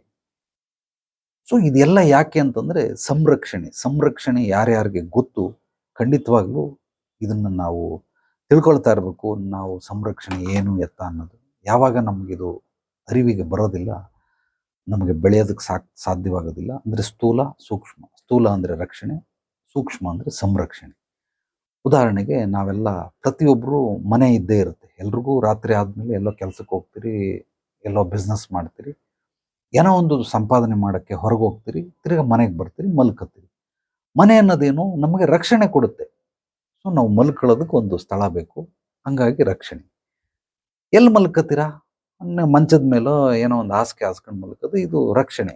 ಬೆಡ್ಶೀಟ್ ಹೊತ್ಕೋತೀರಾ, ರಕ್ಷಣೆ. ಬಟ್ಟೆ ಹಾಕೊಳ್ತೀರಾ, ರಕ್ಷಣೆ. ಊಟ ಮಾಡ್ತೀರಾ, ರಕ್ಷಣೆ. ಇದೆಲ್ಲವೂ ಕೂಡ ರಕ್ಷಣೆ. ಸೊ ಕಿಟಕಿ ಬಾಗಿಲಿದೆ, ಫ್ಯಾನ್ ಇದೆ, ರಕ್ಷಣೆ. ಏನು ಸೆಕೆಯಿಂದ ತಪ್ಪಿಸ್ಕೊಳ್ಳೋಕೆ ಅದೊಂದು ರಕ್ಷಣೆ. ಇದಾಯಿತು. ಆದರೆ ಮನೆಯಲ್ಲಿ ಹೋದ್ಮೇಲೆ ಕೆಲವರು ಗಂಡು ಮಕ್ಕಳಿಗೆ ಚೆನ್ನಾಗಿ ಅರ್ಥ ಆಗುತ್ತೆ. ನಾವು ನನ್ನ ಹತ್ರ ಬರೋವಂಥವ್ರು 100ಕ್ಕೆ 99 ಜನ ಗಂಡಸರು ಕೇಳೋ ಒಂದೇ ವಿಷಯ, ನನ್ನ ಹತ್ರ ದುಡ್ಡು ನಿಲ್ತಾ ಇಲ್ಲ, ನನ್ನ ಹತ್ರ ದುಡ್ಡು ನಿಲ್ತಾ ಇಲ್ಲ. ಯಾಕೆ ದುಡ್ಡು ನಿಲ್ತಾ ಇಲ್ಲ? ಇದು ದುಡಿತಾರೆ ಪಾಪ, ದುಡಿದು ಸಾವಿರಾರು ರೂಪಾಯಿ ದುಡಿತಾರೆ, ಲಕ್ಷಾಂತರ ರೂಪಾಯಿ ದುಡಿತಾರೆ, ಬಟ್ ದುಡ್ಡು ನಿಲ್ಲಲ್ಲ. ಸಂಪಾದನೆ ಮಾಡೋ ರೀತಿ ನೀತಿ ಏನಿದೆ ಇದು ರಕ್ಷಣೆ, ಬಟ್ ಅದನ್ನ ಕಾಪಾಡೋ ಅಂತ ಜವಾಬ್ದಾರಿ ಇದೆಯಲ್ಲ ಇದು ಸಂರಕ್ಷಣೆ. ಯಾರಿಗೆ ಸಂರಕ್ಷಣೆ ಗೊತ್ತಿಲ್ಲ, ದುಡ್ಡನ್ನು ಉಳಿಸ್ಕೊಳ್ಳೋಕೆ ಸಾಧ್ಯವೇ ಇಲ್ಲ. ಈ ಸಂರಕ್ಷಣೆ ಅಂದ್ರೆ ಏನು? ನಿಮ್ಮ ಯೋಗ್ಯತೆ ಅರ್ಹತೆಯನ್ನ ಹೆಚ್ಚುವಂಥದ್ದು, ಇದೇ ಸಂರಕ್ಷಣೆ. ನೀವು ಹೆಚ್ಚಿಸ್ಕೊಳ್ಳಿಲ್ಲ, ಖಂಡಿತವಾಗ್ಲೂ ಸಂರಕ್ಷಣೆ ಸಾಧ್ಯವಿಲ್ಲ. 1 ಲೀಟರ್ ಬಾಟ್ಲಲ್ಲಿ 1 ಲೀಟರ್ ನೀರು ಹಾಕೋದಕ್ಕೆ ಸಾಧ್ಯ ಹೊರತು 2 ಲೀಟರ್ ನೀರು ಹಾಕೋಕ್ಕಾಗಲ್ಲ. ಹಾಕಿದ್ರೆ ಏನಾಗುತ್ತೆ? ಎಲ್ಲ ಕೆಳಗಡೆ ಓವರ್ಫ್ಲೋ ಆಗುತ್ತೆ, ಚೆಲ್ಲೋಗ್ಬಿಡ್ತದೆ. ಅದೇ ರೀತಿ ನಿನ್ನ ಕೆಪಾಸಿಟಿ ತಿಂಗಳಿಗೆ ಒಂದು 50,000, ಬಟ್ ನೀನು 1.5 ಲಕ್ಷ ದುಡಿತಾ ಇದೆಯಾ, 1.5 ಲಕ್ಷ ಯಾವುದೋ ನಿನ್ನ ಕಣ್ಣಿಗೆ ಕಾಣದಂಗೆ ಎಲ್ಲ ಖರ್ಚಾಗ್ಬಿಡ್ತಾ ಇದೆ. ಕಣ್ಣಿಗೆ ಕಾಣಿಸಲ್ಲ, ಎಲ್ಲ ಪೂರ್ತಿ ಸುಟ್ಟು ಭಸ್ಮ ಆಗೋಯ್ತು. ಥೂ, ನಾ ಇನ್ನು ಏನಯ್ಯ ಎಷ್ಟು ದುಡಿದ್ರು ನಾ ಏನು ಬರ್ಕತ್ತೇ ಇಲ್ಲ, ನಮಗೇನೋ ದಕ್ಕದೇ ಇಲ್ಲ, ಹೋಗೋದು ಎಲ್ಲ ಕಳೆದೋಗ್ಬಿಡ್ತದೆ ಅಂತ. ಆದರೆ ಖರ್ಚು ವೆಚ್ಚಗಳೆಲ್ಲ ನೋಡಿದ್ರೆ ಒಂದು 50,000 ದಾಟಲ್ಲ, ಬಟ್ ದುಡ್ಡು ಉಳಿಯಲ್ಲ. ಯಾಕೆಂದ್ರೆ ನಿನ್ನ ಯೋಗ್ಯತೆ ಅಷ್ಟೇ 1 ಲೀಟರ್ ಇರೋದು. ಈಗ ನೀನು ಆ 1.5 ಲಕ್ಷನ ಉಳಿಸ್ಕೊಳ್ಬೇಕಾದ್ರೆ ಸಂರಕ್ಷಣೆ, ಈ ನಿನ್ನ ಬಾಟ್ಲ್ ಯೋಗ್ಯತೆ ಅರ್ಹತೆ ಅನ್ನೋ ಬಾಟಲನ್ನು ಹೆಚ್ಚಿಸ್ಕೊಳ್ಬೇಕು. ಅದು ಸಂರಕ್ಷಣೆಯಿಂದ ಮಾತ್ರನೇ ಸಾಧ್ಯ ಹೊರತು ಇಲ್ಲಾಂದ್ರೆ ಖಂಡಿತವಾಗ್ಲೂ ಸಾಧ್ಯವಿಲ್ಲ. ಒಂದು ಉದಾಹರಣೆಗೆ ಯಾರೋ ಬರ್ತಾರೆ, ಬಿಸ್ನೆಸ್ ಮಾಡ್ಬೇಕು ಗುರುಗಳೇ ಅಂತ. ಅವನಿಗೆಲ್ಲ ಹೇಳ್ಕೊಡ್ತೀನಿ, ಅವನಿಗೆ ಹೆಸರು ಇಟ್ಕೊಡ್ತೀನಿ, ಲೋಗೋ ಕೊಡ್ತೀನಿ, ಯಾವಾಗ ಓಪನ್ ಮಾಡ್ಬೇಕು ಹೇಳ್ತೀನಿ. ಅವನ ಅಂಗಡಿಗೆ ಅಥವಾ ಆಫೀಸ್ಗೆ ಒಂದು ಯಂತ್ರ ಕೊಡ್ತೀನಿ. ಸೊ ಕ್ಯಾಶ್ ಬಾಕ್ಸಲ್ಲಿ ಇಡೋದಕ್ಕೆ ಒಂದಷ್ಟು ಗಿಡಮೂಲಿಕೆಗಳು, ಹೀಲಿಂಗ್ ಸ್ಟೋನನ್ನು ಕೊಡ್ತೀನಿ. ಅದನ್ನೆಲ್ಲ ಮಾಡಿಕೊಡ್ತೀನಿ. ಇವ್ರಿಗೆ ನಾನು ಯಾವಾಗಲೂ ಒಂದೇ ಸಲ ಬೆಳೀಲಿ, ಒಂದು ಮೆಟ್ಲನ್ನು ಪಡಾರ್ ಅಂತ ಹತ್ಬಿಡಿ ಅಂತ ಹೇಳೋದಿಲ್ಲ. ಕೆಲವರು ಮುಟ್ಟಾಳರು ಬರ್ತಾರೆ, ನಿಮ್ಮ ಹತ್ರ ಹೈಯೆಸ್ಟು ಅಂದರೆ ಕಾಸ್ಟ್ಲಿ ಐಟಮ್ ಏನಿದೆ ಅದು ಕೊಟ್ಬಿಡಿ ಅಂತ. ನಾನು ಕೊಡೋದಿಲ್ಲ. ಮೊದಲು ಇದನ್ನು ತಗೊಂಡು ಇದನ್ನು ಡೈಜೆಸ್ಟ್ ಮಾಡ್ಕೊ, ಜೀರ್ಣಿಸ್ಕೊ. ಅದಾದಮೇಲೆ ಬೇಕಾದ್ರೆ ನೋಡೋಣ, ನೆಕ್ಸ್ಟ್ ನಿನಗೆ ಕಾಸ್ಟ್ಲಿ ಎಲ್ಲ ಬೇಕಾಗಿಲ್ಲ. ನಿನ್ಗೆ ಜಿಮ್ಗೆ ಹೋಗ್ಬಿಟ್ಟು ನಿಮ್ಮ ಹತ್ರ ತೂಕ ಯಾವುದೈತೆ ಹೇಳಿ, 200 kg ಐತೆ, ಇವನು ಇರೋದು 50 kg, 200 kg ಎತ್ಬಿಡ್ತಾನ? ಎತ್ತಕ್ಕೆ ಸಾಧ್ಯನಾ? ಎಲ್ಲ ಕೈಯ ಕಾಲ ಹಿಡ್ಕತ್ತು, ಬೆನ್ಮೂಳೆ ಹಿಡ್ಕತ್ತು ಬಿದ್ದ, ಹಿಂಗೆ ಮಾಡ್ಕೊಂಡು ಹೋಗಿ ಹಾಸ್ಪಿಟ್ಲಲ್ಲಿ ಬಿದ್ದವನು. ಈಗ ಅವನ್ನ ಬೆಳೆದ ಬೆಂಡ್ ಮಾಡಿ ಸರಿ ಮಾಡ್ತಾರೆ. ಸೊ ಒಂದೇ ಸಲ ಅವಶ್ಯಕತೆ ಇಲ್ಲ, ಹಂತವಾಗಿ ಬೆಳೀರಿ. 1 ವರ್ಷಕ್ಕೆ ಒಂದು ಯಂತ್ರ ಮಾಡ್ಕೊಡ್ತೀನಿ, ತಗೊಳಪ್ಪ. ನಿನಗೆ ಎಷ್ಟು ಲಾಭ ನಷ್ಟಗಳು ಬರುತ್ತೋ ಅದ್ರ ಮೇಲೆ ನೆಕ್ಸ್ಟ್ ಇನ್ನೊಂದು ಸ್ಟೆಪ್ ಬೇಕಾದ್ರೆ ಹೋಗೋಣ. ಒಂದು 12,600 ರೂಪಾಯಿ ಒಂದು ಯಂತ್ರ ಮಾಡಿಕೊಟ್ಟೆ, ಮಾಡ್ದ, ಚೆನ್ನಾಗಿ ಬಿಸ್ನೆಸ್ ಆಯಿತು. ಮುಂದಿನ ವರ್ಷ ಅವನೇ ಬಂದು ಕೇಳ್ದ, ನೆಕ್ಸ್ಟ್ ಲೆವೆಲ್ದು ಕೊಡಿ ಗುರೂಜಿ ಅಂತ. ಆಯಿತು ಅಂದ್ಬಿಟ್ಟು ನೆಕ್ಸ್ಟ್ ಲೆವೆಲ್ದು ಕೊಟ್ಟೆ, ಮಾಡಿದೆ. ಆಚೆ ವರ್ಷ ಬಂದ, ಗುರೂಜಿ ನೆಕ್ಸ್ಟ್ ಲೆವೆಲ್ದು ಕೊಡಿ ಗುರೂಜಿ ಅಂತ. ಆಯಿತು, ಕೊಟ್ಟೆ. ಅದು ಅದ್ಭುತವಾಗಿ ಬಂತು. ಬಟ್ ಇವನಿಗೆಲ್ಲ ಬಂತು. ನಾನು ಸಂರಕ್ಷಣೆಯನ್ನು ಅವನಿಗೆ ನೀಡ್ತಾ ಇದ್ದೀನಿ. ಮಾರ್ಗದರ್ಶನ, ಪರಿಹಾರ, ಸಂರಕ್ಷಣೆ, ಇದು ನಂದು ಮೂಲ ಕಾಯಕ. ಸೊ ಅವನಿಗೇನು ಮಾಡ್ದ, ದುಡ್ಡು ಬಂದೈತೆ, ಬಟ್ ನೆಕ್ಸ್ಟ್ ಲೆವೆಲ್ದು ಬೇಡ ಗುರೂಜಿ, ಮೈನಸ್ದು ಕೊಡಿ ಅಂದರೆ ಓದ್ಸಲದ್ದೇ ಕೊಡಿ ಅಂತಂದು ಹೇಳಿ ಈಸ್ಕೊಂಡೆ. ಯಾಕಲ್ಲ, ಬಿಸ್ನೆಸ್ ಆಗಿಲ್ಲ, ಎಲ್ಲ ಆಯಿತು, ಬಟ್ ಸಾಕು ನಮ್ಗೆ, ಅಷ್ಟು ಸಾಕು ಅಂತ ಅಂದ್ಬಿಟ್ಟು ಈಸ್ಕೊಂಡ. ಮುಂದಿನ ವರ್ಷಕ್ಕೆ ಬರಲೇ ಇಲ್ಲ ಅವನು. ಏನು ಬರಲಿಲ್ಲಲ್ಲ, 1 ವರ್ಷ 13 ತಿಂಗಳಾಗೋಯ್ತು ಅಂದ್ಬಿಟ್ಟು ಮತ್ತೆ ತಿರ್ಗಾ ಕರೆದೆ, ಫೋನ್ ಮಾಡಿ, ಏನಪ್ಪ ಹೆಂಗೆ ಅಂತಂದರೆ ಫೋನ್ ಎತ್ತಲಿಲ್ಲ, ಮೆಸೇಜ್ ಕಳಿಸ್ದೆ, ರಿಪ್ಲೈ ಮಾಡಿಲ್ಲ. ಆಮೇಲೆ 2 ವರ್ಷ ಬಿಟ್ಬಿಟ್ಟು ಅವನೇ ಒಂದ್ಸಲ ಕಾಲ್ ಮಾಡ್ದ, ನಾನು ಅಂಗಡಿ ಕೊಟ್ಬಿಟ್ಟೆ ಗುರೂಜಿ ಅಂತ, ಬಿಸ್ನೆಸ್ ಚೆನ್ನಾಗಿ ಮಾಡ್ತಾ ಇದ್ದು ಕೊಟ್ಬಿಟ್ನಂತೆ. ಯಾಕೆ ಅಂತಂದರೆ ಮನುಷ್ಯನಿಗೆ ಬೆಳೀತಾ ಬೆಳೀತಾ ಬೆಳೀತಾ ಅಹಂಕಾರ ಬಂದ್ಬಿಡ್ತದೆ. ಅವನೇನು ಅನ್ಕೊಂಬಿಟ್ಟ, ಇವ್ರಿಗೆ ನಾನು ಕೊಡದೆ ಹೋದ್ರು ಕೂಡ ನಂದು ಅದ್ಭುತವಾಗಿ ಬಿಸ್ನೆಸ್ ನಡೀತದೆ ಅಂತ ಅಂದ್ಬಿಟ್ಟು ಒಂದೇ 1 ವರ್ಷ, 3 ವರ್ಷ ಚೆನ್ನಾಗಿ ನಡೆದಿದ್ದು, 4ನೇ ಹಂತಕ್ಕೆ ಹೋಗ್ಬೇಕಾಗಿರೋನು 3ನೇ ಹಂತದ್ದು ಯಂತ್ರ ಕೊಡಿ ಅಂತ ಈಸ್ಕೊಂಡ ಮೇಲೆ ನಿಧಾನವಾಗಿ ಬಂದ್ಬಿಟ್ಟ, ಕೆಳಗೆ ಬಂದ್ಬಿಟ್ಟ. ನೋಡಿದ್ರೆ 2 ವರ್ಷದಲ್ಲಿ ಮಾರೇ ಬಿಟ್ಟವನು. ಸೊ ಇವ್ರಿಗೆ ಸಂರಕ್ಷಣೆ ಅಂದ್ರೆ ಏನು ಅಂತ ಗೊತ್ತಿಲ್ಲ. ಅದಕ್ಕೆ ಹೋದ, ಅಲ್ಲೋ ನೀನು ಬಿಸ್ನೆಸ್ ಚೆನ್ನಾಗಿ ನಡೀತಾ ಇಲ್ಲ ಅಂದರೆ ಬೇಕಾದ್ರೆ ಮೈನಸ್ ಹೇಳಿ, ತೊಂದರೆ ಇಲ್ಲ. ಬಟ್ ಬಿಸ್ನೆಸ್ ಚೆನ್ನಾಗಿ ನಡೀತಾ ಇರೋನು ನೆಕ್ಸ್ಟ್ ಲೆವೆಲ್ಗೆ ಹೋಗ್ಬೇಕು ಹೊರತು ಯಾಕೆ ನೀನು ಅನ್ಕಂಡೆ ಅಂತ ಒಂದ್ಸಲ ಪ್ರಯತ್ನ ಮಾಡೋಣ. ಸೊ ಗುರುಗಳೇನು ಅವ್ರ ಕಡೆಯಿಂದ ನಡೀತಾ ಇದೆಯಲ್ಲ, ನನ್ನ ಕಡೆಯಿಂದನೇ ನಡೀತಾ ಇದೆಯಾ ನೋಡೋಣ ಅಂತ ಅಂದ್ಬಿಟ್ಟು ಹಿಂಗೆ ಮಾಡಿದೆ ಗುರುಜಿ. ಬಟ್ ಆಗಲಿಲ್ಲ, ಮಾರ್ಬಿಟ್ಟೆ. ಸ್ವಲ್ಪ ಸಾಲಕ್ಕೆ ಸಿಗಾಕೊಂಡ್ಬಿಟ್ಟಿದ್ದೀನಿ, ಎಲ್ಲ ತೀರಿಸ್ಬಿಟ್ಟು ಬರ್ತೀನಿ ಅಂತ. ನೀನು ನಾಳೆ ಹೋಗಯ್ಯ ಅಂತ ಅಂದ್ಬಿಟ್ಟು ಕಳಿಸ್ದೆ. ಬಟ್ ಬರಲಿಲ್ಲ, ಮತ್ತೆ ಬರಲಿ. ಇದು ಆಲ್ರೆಡಿ 4 ವರ್ಷ ಆಗೋಯ್ತು ಅವನು ಬಂದು ನನ್ನ ಹತ್ರ. ಈಗ ಏನು ಮಾಡ್ತಾವನೆ, ಏನು ಕಥೆನೋ ನನಗೆ ಗೊತ್ತಿಲ್ಲ. ಅಂದರೆ ಮುಂದೆ ಗುರಿ, ಹಿಂದೆ ಗುರು ಯಾರ್ಯಾರಿಗೆಲ್ಲ ಇರ್ತಾರೆ, ಇವರೆಲ್ಲರೂ ಅದ್ಭುತವಾದ ಒಂದು ಲೈಫ್ಗೆ ಅಲೈನ್ಮೆಂಟ್ ಸಿಗುತ್ತೆ. ವೀಲ್ ಅಲೈನ್ಮೆಂಟ್ ಅಂತಾರೆ. ನಿಮ್ಮ ಕಾರ್ಗಳಿಗೆ ಎಲ್ಲಾದರೂ ಲಾಂಗ್ ಟ್ರಿಪ್ ಹೋಗಿ ಬಂದರೆ ಅಲೈನ್ಮೆಂಟ್ ಮಾಡಿ ಕೊಡ್ತಾರೆ. ಅದು ಸರ್ವಿಸ್ ಸ್ಟೇಷನ್ ಅಲ್ಲ, ಅಥವಾ ವೀಲ್ ಅಲೈನ್ಮೆಂಟ್ ಮಾಡೋರು ಇರ್ತಾರೆ, ಅವರು ಕೊಟ್ಬಿಟ್ರೆ ಅವರೆಲ್ಲ ಕ್ಲೀನಾಗಿ ಮಾಡ್ಬಿಟ್ಟು, ಸರ್ ಸಖತ್ತಾಗಿದೆ, ಇವಾಗ ಎತ್ಕೊಂಡು ಹೋಗಿ ನೀವು ಲಾಂಗ್ ಎಲ್ಲಿ ಬೇಕಾದ್ರೆ ಹೋಗ್ಬೋದು ಅಂತ. ಹಂಗೆ ನಿಮ್ಮ ಲೈಫ್ ಒಂದು ಅಲೈನ್ಮೆಂಟ್ ಮಾಡಬೇಕು. ನಿಮಗೆ ಗೊತ್ತಿಲ್ಲ, ಎಷ್ಟೊಂದು ಸೂಕ್ಷ್ಮ ವಿಚಾರಗಳು ನಿಮಗೆ ಗೊತ್ತಿಲ್ಲ. ನಾನು ಇಲ್ಲಿ ಬಂದವ್ರಿಗೆಲ್ಲ ಕೇಳ್ತಾ ಇರ್ತೀನಿ, ಏನಪ್ಪ ನಿನಗೆ ಹೊಂದ್ಕೊಳ್ಳೋ ಬಿಸ್ನೆಸ್ ಮಾಡ್ತೀಯಾ, ಎಕ್ಸ್ಪೀರಿಯನ್ಸ್ ಇರೋದು ಮಾಡ್ತೀಯಾ, ಅಥವಾ ಇಷ್ಟ ಇರೋದು ಮಾಡ್ತೀಯಾ ಅಂತ. ಒಬ್ಬೊಬ್ರು ಒಂದೊಂದು ಆನ್ಸರ್ ಕೊಡ್ತಾರೆ. ಆನ್ಸರ್ ಕೊಟ್ಮೇಲೆ, ಈಗ ಇದರಲ್ಲಿ ನೀನು ಬೆಳಿತೀಯಾ, ಒಂದ್ರಲ್ಲಿ ಉಳಿತೀಯಾ, ಒಂದ್ರಲ್ಲಿ ಅಳಿತೀಯ, ಯಾವುದ್ರಲ್ಲಿ ಬೆಳಿತೀಯಾ ಅನ್ನೋದು ನಿನಗೆ ಹೆಂಗೆ ಗೊತ್ತು? ನನಗೆ ಗೊತ್ತಿಲ್ಲ ಗುರುಜಿ, ಎಕ್ಸ್ಪೆರಿಮೆಂಟ್ ಮಾಡ್ತೀನಿ. ನೀನು ಎಕ್ಸ್ಪೆರಿಮೆಂಟ್ ಮಾಡು, ಒಂದು 3 ವರ್ಷ ಹಾಳು ಮಾಡ್ಕೊ, ಇನ್ನೊಂದು ಎಕ್ಸ್ಪೆರಿಮೆಂಟ್ ಮಾಡು, ಅದರಲ್ಲಿ ಒಂದು 3 ವರ್ಷ ಹಾಳು ಮಾಡ್ಕೊ, ಇನ್ನೊಂದು ಮಾಡು. ನೀವು ಯಾವುದೇ ಮಾಡಿದ್ರು ಕೂಡ ಒಂದೇ, very simple. You want to play the game, you know the rule. ನೀವು ಯಾವುದೇ ಆಟಗಳನ್ನಾಡಿ, ಆಟ ಆಡೋದಕ್ಕಿಂತ ಮುಂಚೆ ಆಟದ ನಿಯಮಗಳನ್ನು ತಿಳ್ಕೊಳ್ಳಿ. ಬಿಸ್ನೆಸ್ ಮಾಡ್ತೀನಿ ಅಂತ ಬಿಸ್ನೆಸ್ಸಿಗೆ ಬರ್ತಾರೆ, ಏನು ತಲೆ ಗೊತ್ತಿಲ್ಲ, ಬುಡ ಗೊತ್ತಿಲ್ಲ. ಅಕಸ್ಮಾತ್ ಗೊತ್ತಿದ್ರು ಕೂಡ ಸ್ಥೂಲವಾಗಿ ಅವ್ರಿಗೆ ಜಡ್ಜ್ ಮಾಡೋದು ಗೊತ್ತೇ ಹೊರತು ಸೂಕ್ಷ್ಮವಾಗಿ ಜಡ್ಜ್ ಮಾಡೋದು ಗೊತ್ತಿಲ್ಲ. ಹೆಂಗೆ ಜಡ್ಜ್ ಮಾಡೋದು? ಈ ಮನೆ ಖಾಲಿ ಮಾಡ್ದ, ಆ ಮನೆ ಬಿಟ್ಟು ಈ ಮನೆಗೆ ಹೋದ, ಸಖತ್ತಾಗೈತೆ ಮನೆ, ಹೊಸ ಮನೆ, ಬಣ್ಣ ಗಿಣ್ಣ ಎಲ್ಲ ಹೊಡ್ದು. ಮೇಲ್ನೋಟದ ಸೌಂದರ್ಯವನ್ನು ನೋಡ್ತಾರೆ. ಓಕೆ, ನೀರು ಬರ್ತಾ ಇದೆ, ಕರೆಂಟ್ ಐತೆ, UPS ಐತೆ, ಅದ್ಭುತವಾಗಿದೆ, ಈ ಮನೆಗೆ ಹೋಗ್ತೀನಿ ಅಂತ. ಆ ಮನೆಗೆ ಹೋದ್ಮೇಲೆ ನೀನು ಉದ್ಧಾರ ಆಗ್ತೀಯಾ, ಹಾಳಾಗ್ತೀಯಾ?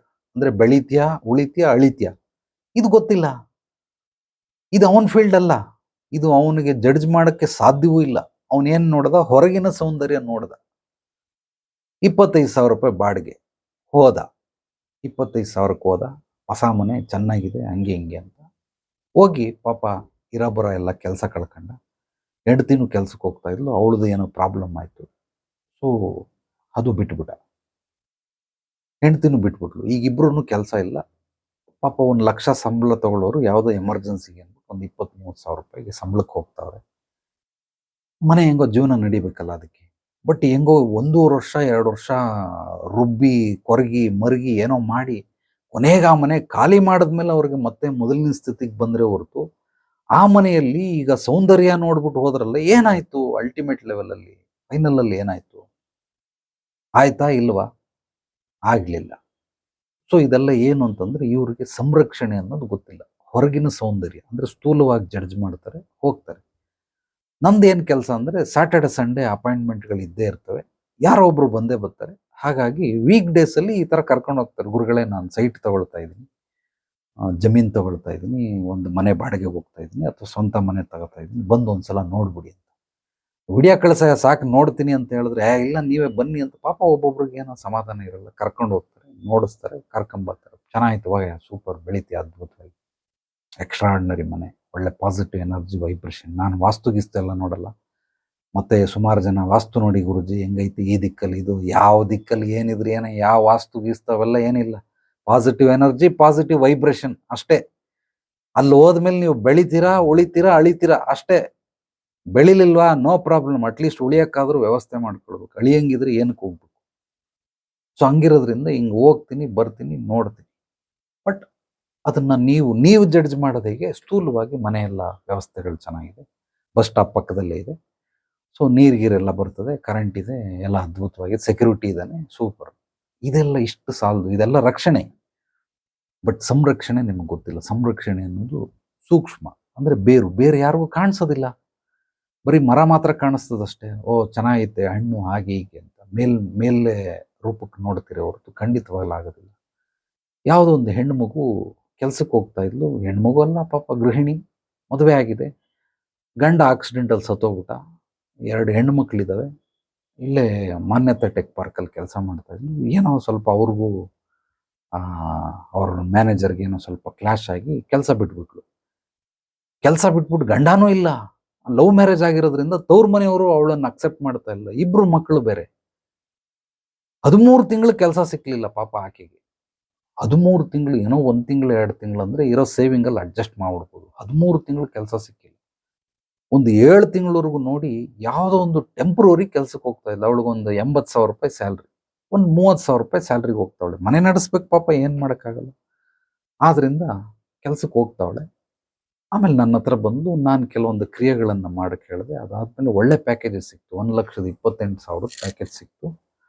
ನನ್ನ ಹತ್ರ ಬಂದು ಅವಳಿಗೆ ಹೇಳಿದ್ದೆ, ಒಂದು 48 ದಿವಸ ಸಿಗ್ತದೆ ಹೋಗಮ್ಮ, 21ರಿಂದ 48, 1 ತಿಂಗಳಿಗೆ ಸಿಕ್ಬಿಡ್ತು. ಅಂದ್ರೆ ಇದೆಲ್ಲ ಹೆಂಗೆ, ಏನ್ ನಾನು ಮಾಡಿದೀನಿ, ಹೆಂಗ್ ಮಾಡಿದೆ ಅಂತಂದ್ರೆ, ಯಾರ್ಯಾರಿಗೆ ಈ ಸೂಕ್ಷ್ಮ ವಿದ್ಯೆಗಳು ಗೊತ್ತು, ಸಂರಕ್ಷಣೆ ಅನ್ನೋದು ಚೆನ್ನಾಗಿ ಗೊತ್ತು, ಅಂದ್ರೆ ಬೇರನ್ನ ಅಬ್ಸರ್ವ್ ಮಾಡುವಂಥದ್ದು. ಬೇರಲ್ಲಿ ಏನಾದರೂ ಸಮಸ್ಯೆಗಳಿದೆಯಾ? ಇಲ್ಲ. ನೀವು ಫ್ರೂಟ್ಸ್ಗೆ ಹೋಗಿ ಟ್ರೀಟ್ಮೆಂಟ್ ಕೊಟ್ರೆ ಏನು ಪ್ರಯೋಜನ ಇಲ್ಲ. ರೂಟ್ಗೆ ಟ್ರೀಟ್ಮೆಂಟ್ ಕೊಡಿ, ಫ್ರೂಟ್ಸ್ ಅದ್ಭುತವಾಗಿ ಬರ್ತದೆ. ಫ್ರೂಟ್ಸ್ಗೆ ನೀವು ಏನು ಕೈ ಹಾಕೋ ಅವಶ್ಯಕತೆನೇ ಇಲ್ಲ. ಅಲ್ಲಿ ಫ್ರೂಟ್ಸ್ ಅಲ್ಲಿ ಏನೂ ಇಲ್ಲ. ಅಲ್ಲಿ ಗಾಡಿ ಸ್ಟಾರ್ಟ್ ಆಗ್ತಾ ಇಲ್ಲ. ನೀವು ಮೇಲ್ಗಡೆ ಶಾಂಪೂ ಹಾಕಿ ಒರೆಸಿದ್ರೇನು, ಪಾಲಿಶ್ ಮಾಡಿಸಿದ್ರೇನು, ಕೆಟ್ಟೋಗಿರೋದು ಇಂಜಿನಲ್ಲಿ.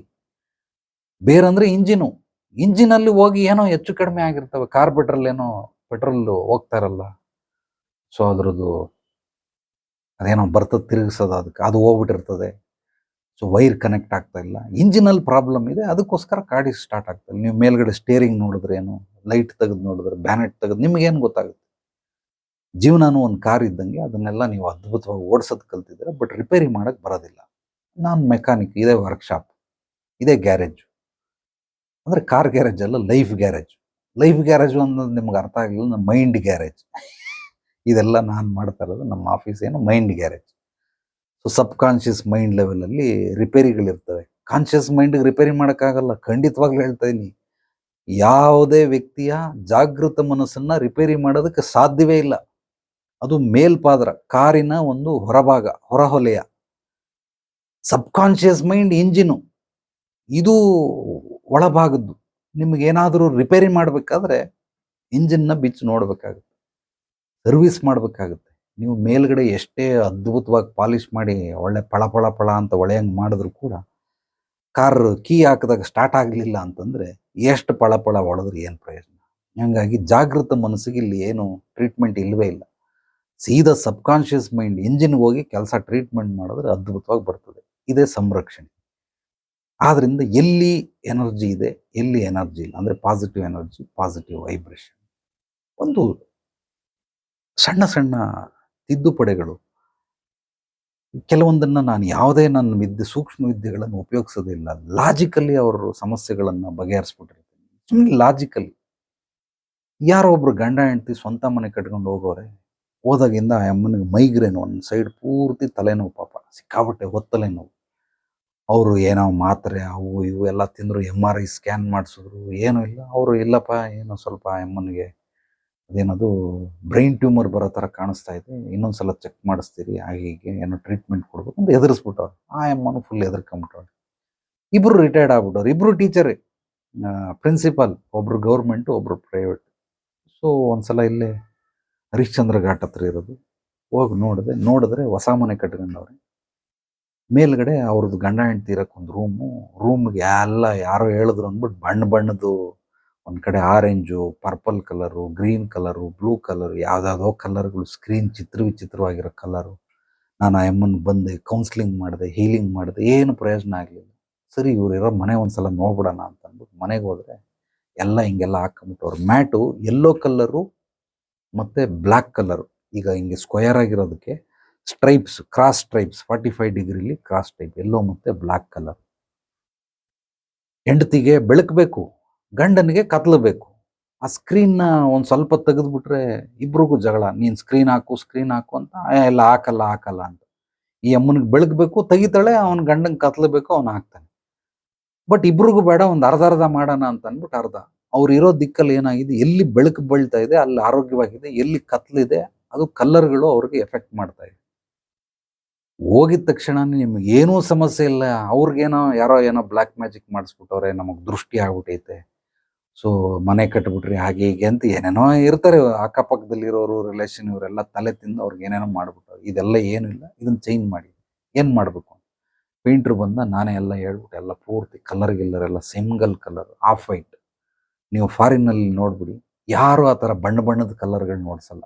ಲೈಟ್ ಗ್ರೇ ಅನ್ನೋದು ಅಫಿಷಿಯಲ್ ಕಲರ್, ಲೈಟ್ ಗ್ರೇ, ಒಂದು ಸ್ವಲ್ಪ ಡಾರ್ಕ್ ಗ್ರೇ, ಇಲ್ಲಾಂದರೆ of white colour, official look. ಒಂದೇ ಕಲರ್, ಇಡೀ ಮನೆಯೆಲ್ಲ ಒಂದೇ ಕಲರ್, ಬೇರೆ ಕಲರ್ ಇಲ್ಲವೇ ಇಲ್ಲ. ಸೊ ಆ ಥರದ್ದು ಒಂದು ಕಲರು. ಸ್ಕ್ರೀನ್ಗಳೆಲ್ಲ ತೆಗೆದುಬಿಟ್ಟು ಒಂದು ಲೈಟ್ ಸ್ಕ್ರೀನ್, ಸೂಪರ್ ಆಗಿರೋ ಸ್ಕ್ರೀನ್. ಮನೆಯಲ್ಲಿ ಆ ಜಿಂಕ್ ಈ ಪಬ್ಗೆ ಹೋದ್ರೆ ಕಲರ್ ಲೈಟ್ಗಳು ಬರ್ತಾವಲ್ಲ, ಅದೆಲ್ಲ ಹಾಕ್ಬಿಟ್ಟವ್ರೆ. ಅದನ್ನೆಲ್ಲ ತೆಗೆಸ್ಬಿಟ್ಟು ಸಿಂಪಲ್ಲಾಗಿ ಒಂದು ಸಣ್ಣ ಲೈಟ್, ಅದು ಟ್ಯೂನಿಂಗ್ ಮಾಡ್ಬೋದು, ಅಂದರೆ ರೈಸ್ ಮಾಡ್ಬೋದು, ಕಡಿಮೆ ಮಾಡ್ಬೋದು. ಆ ಥರದ್ದು ಒಂದು ಲೈಟ್ ನಿಮಗೆ ಯಾವಾಗ ಬೇಕು ಅವಾಗ ಡಿಮ್ ಇಟ್ಕೊಳ್ಳಿ, ಯಾವಾಗಲಾದ್ರೂ ಅಪರೂಪಕ್ಕೆ ಒಂದ್ಸಲ ರೈಸ್ ಮಾಡಿ. ಈ ರೀತಿ ಬೆಡ್ ಕವರ್ ಚೇಂಜ್ ಮಾಡಿಸ್ದೆ, ಇವ್ರು ಕುತ್ಕೊಳ್ಳೋದಕ್ಕೆ ದಿಕ್ಕುಗಳು ಚೇಂಜ್ ಮಾಡಿಸ್ದೆ. ಇದು ಯಾವುದು ನಂದು ಸೂಕ್ಷ್ಮ ವಿದ್ಯೆಗಳು ಏನೂ ಉಪಯೋಗಿಸಿಲ್ಲ, ಇದು ಕಂಪ್ಲೀಟ್ ಸೈಕಾಲಜಿ. ಸೊ ಒಂದು ಸಮಸ್ಯೆನ ಬಗೆಹರಿಸುವಂತಹ ವಿಧಾನ. ಸೊ ಇಷ್ಟೇ. ಸೊ ಇದೇನಾಗಿದೆ, ಇದು ಸಂರಕ್ಷಣೆ. ಅವ್ರಿಗೆ ಗೊತ್ತಾಗ್ತಾ ಇಲ್ಲ, ನನಗೆ ಯಾಕೆ ಹಿಂಗೆ ಒತ್ತಲೆ ನೋವು ಬರ್ತಾ ಇದೆ ಅನ್ನೋದು ಗೊತ್ತಾಗ್ತಾ ಇಲ್ಲ. ಈಗೆಲ್ಲ ಮಾಡ್ಕೊಟ್ಟು ಬಂದಮೇಲೆ ಒಂದು ವಾರದಿಂದ ಹೆಂಗಿದ್ದೀರಾ ಅಂತಂದರೆ, ಸೂಪರ್ ಆಗಿದ್ದೀರಿ, ಯಾವ ಒತ್ತಲೆ ನೋವು ಇಲ್ಲ, ಯಾವ ಬ್ರೈನ್ ಟ್ಯೂಮರ್ ಇಲ್ಲ, ಎಂಥದ್ದು ಇಲ್ಲ. ಈಗ ಹೋಗಿ MRI ಸ್ಕ್ಯಾನ್ ಮಾಡಿಸಿ. ಇಲ್ಲ ನಾ ಆರೋಗ್ಯವಾಗಿ ಆದರೂ ಹೋಗಿ ಮಾಡಿಸಿದ್ರೆ ಏನು ರಿಪೋರ್ಟ್ ಎಲ್ಲ ನಾರ್ಮಲ್ ಆಗಿದೆ, ನ್ಯೂಟ್ರಲ್ ಆಗಿದೆ, ಏನು ತೊಂದರೆ ಇಲ್ಲ. Very simple. ಕೆಲವೊಂದು ಸಮಸ್ಯೆಗಳೇ ಇರಲ್ಲ, ಆದರೆ ಇವರು ದೊಡ್ಡದಾಗಿ ಸಮಸ್ಯೆಗಳಿದೆ ಅಂತ ತಿಳ್ಕೊಂಬಿಟ್ಟಿರ್ತಾರೆ. ಸೊ ಮೂಲವಾಗಿ ಅಂದರೆ ಮನುಷ್ಯನಿಗೆ ಇದು ಗೊತ್ತಾಗ್ಬಿಟ್ರೆ ರಕ್ಷಣೆ, ಸಂರಕ್ಷಣೆ ನಮ್ಮ ಕಣ್ಣು ಕಾಣಿಸೋದಿಲ್ಲ. ಅದು ಯಾರಾದರೂ ಆಶೀರ್ವಾದದ ಮೂಲಕ, ದವಾಸೆ ಜಾದ ದುವಾ ಕಾಮ್ ಕರ್ತಾ ಅಂತ, ಅಂದರೆ ಆಶೀರ್ವಾದಗಳು ಕೆಲಸ ಮಾಡೋದು, ಔಷಧಿಗಳು ಕೆಲಸ ಮಾಡೋದಿಲ್ಲ, ಆಶೀರ್ವಾದಗಳು ಕೆಲಸ ಮಾಡ್ತವೆ ಅಂತ. ಆ ಆಶೀರ್ವಾದಗಳು ಕೆಲಸ ಮಾಡಿದಾಗ ಖಂಡಿತವಾಗ್ಲೂ ಬರ್ತದೆ. ನೀವೆಲ್ಲ ರಾಜ್ಕುಮಾರ್ ವೀರಪ್ಪನ ಹಿಡ್ಕೊಂಡು ಹೋಗ್ಬಿಟ್ಟಿದ್ದಾರೆ. ಸೊ ಸರಿ, ವೀರಪ್ಪನ ರಾಜ್ಕುಮಾರ್ನ ಹಿಡ್ಕೊಂಡು ಹೋಗ್ಬಿಟ್ಟಿದ್ದಾರೆ. ಏನೆಲ್ಲ ಗುಂಡೊಡಿಸಿದ್ದೇನು, ಉರುಳು ಸೇವೆ ಮಾಡಿಸಿದ್ದೇನು, ಅಭಿಷೇಕ ಮಾಡಿಸಿದ್ದೇನು, ಅದೆಲ್ಲ ಏನು ಜನಗಳ ಪ್ರೀತಿ ಆತನನ್ನ ಮತ್ತೆ ವಾಪಸ್ ಕರೆತಂತು. ಸೊ ವಾಪಸ್ಸು ಬಂದ ಮೇಲೆ ಎಲ್ಲ ಸೆಲೆಬ್ರೇಟ್ ಮಾಡಿದ್ರು. ದಿವ್ಯ ಮಿಲನ, ಏನೋ ಮಹಾಮಿಲನ ಅಂತ ಏನೋ ಮಾಡಿದ್ರು. That's great. ಖಂಡಿತವಾಗ್ಲೂ ಹೇಳ್ತೀನಿ, ಅದೆಲ್ಲವೂ ಕೂಡ ಆಶೀರ್ವಾದದ ಫಲ. ಆ ಫಲದಿಂದ ಮತ್ತೆ ವಾಪಸ್ ಬಂದು ಜನಗಳನ್ನ ಸೇರಿದಂತಾಯ್ತು. ಸೊ ಇದು ಸಂರಕ್ಷಣೆ. ಅಂದ್ರೆ ಪೂರ್ವಜರಿಂದ ಇದು ಬಂದಿರಬೇಕು. ಮನುಷ್ಯ ನಮ್ಮ ಸಮಾಜದಲ್ಲಿ ಯಾರ್ಯಾರೆಲ್ಲ ಬದುಕ್ತಾರೆ, ನಾಡಲ್ಲಿ ಬದುಕುವಂಥ ಪ್ರತಿಯೊಬ್ಬರಿಗೂ ಅನ್ವಯ. ಮನುಷ್ಯನಿಗೆ ಹಣಬಲ, ಜನಬಲ, ಅಧಿಕಾರ ಬಲ, ಈ 3 ಬಲಗಳು ಬೇಕೇ ಬೇಕು. ಒಂದಾದರೂ ಇರಬೇಕು ನನ್ನ ಪ್ರಕಾರ. 3 ಇದ್ರೆ ಬಹಳ ಸಂತೋಷ. ಹಣಬಲ, ಜನಬಲ, ಅಧಿಕಾರ ಬಲ. ಈ 3 ಬಲಗಳು ಮರವಾದ್ರೆ, ಅಂದ್ರೆ ರಕ್ಷಣೆ ಆದ್ರೆ, ಇದಕ್ಕೆ ಸಂರಕ್ಷಣೆ ಏನು ಅಂದ್ರೆ ಗುರುಬಲ ಮತ್ತೆ ದೈವಬಲ. ಈ 3ರಲ್ಲಿ ಗುರುಬಲ ಮತ್ತೆ ದೈವಬಲ ಇದು ಬಹಳ ಬಹಳ ವಿಶೇಷವಾಗಿರುವಂಥದ್ದು. ಯಾವಾಗ ಇದು ಸಂರಕ್ಷಣೆ ನಿಮಗೆ ಸಿಗ್ತದೆ, ಆಗ ಮಾತ್ರನೇ ಇದು ಉಳ್ಕೊಳಕ್ ಸಾಧ್ಯ.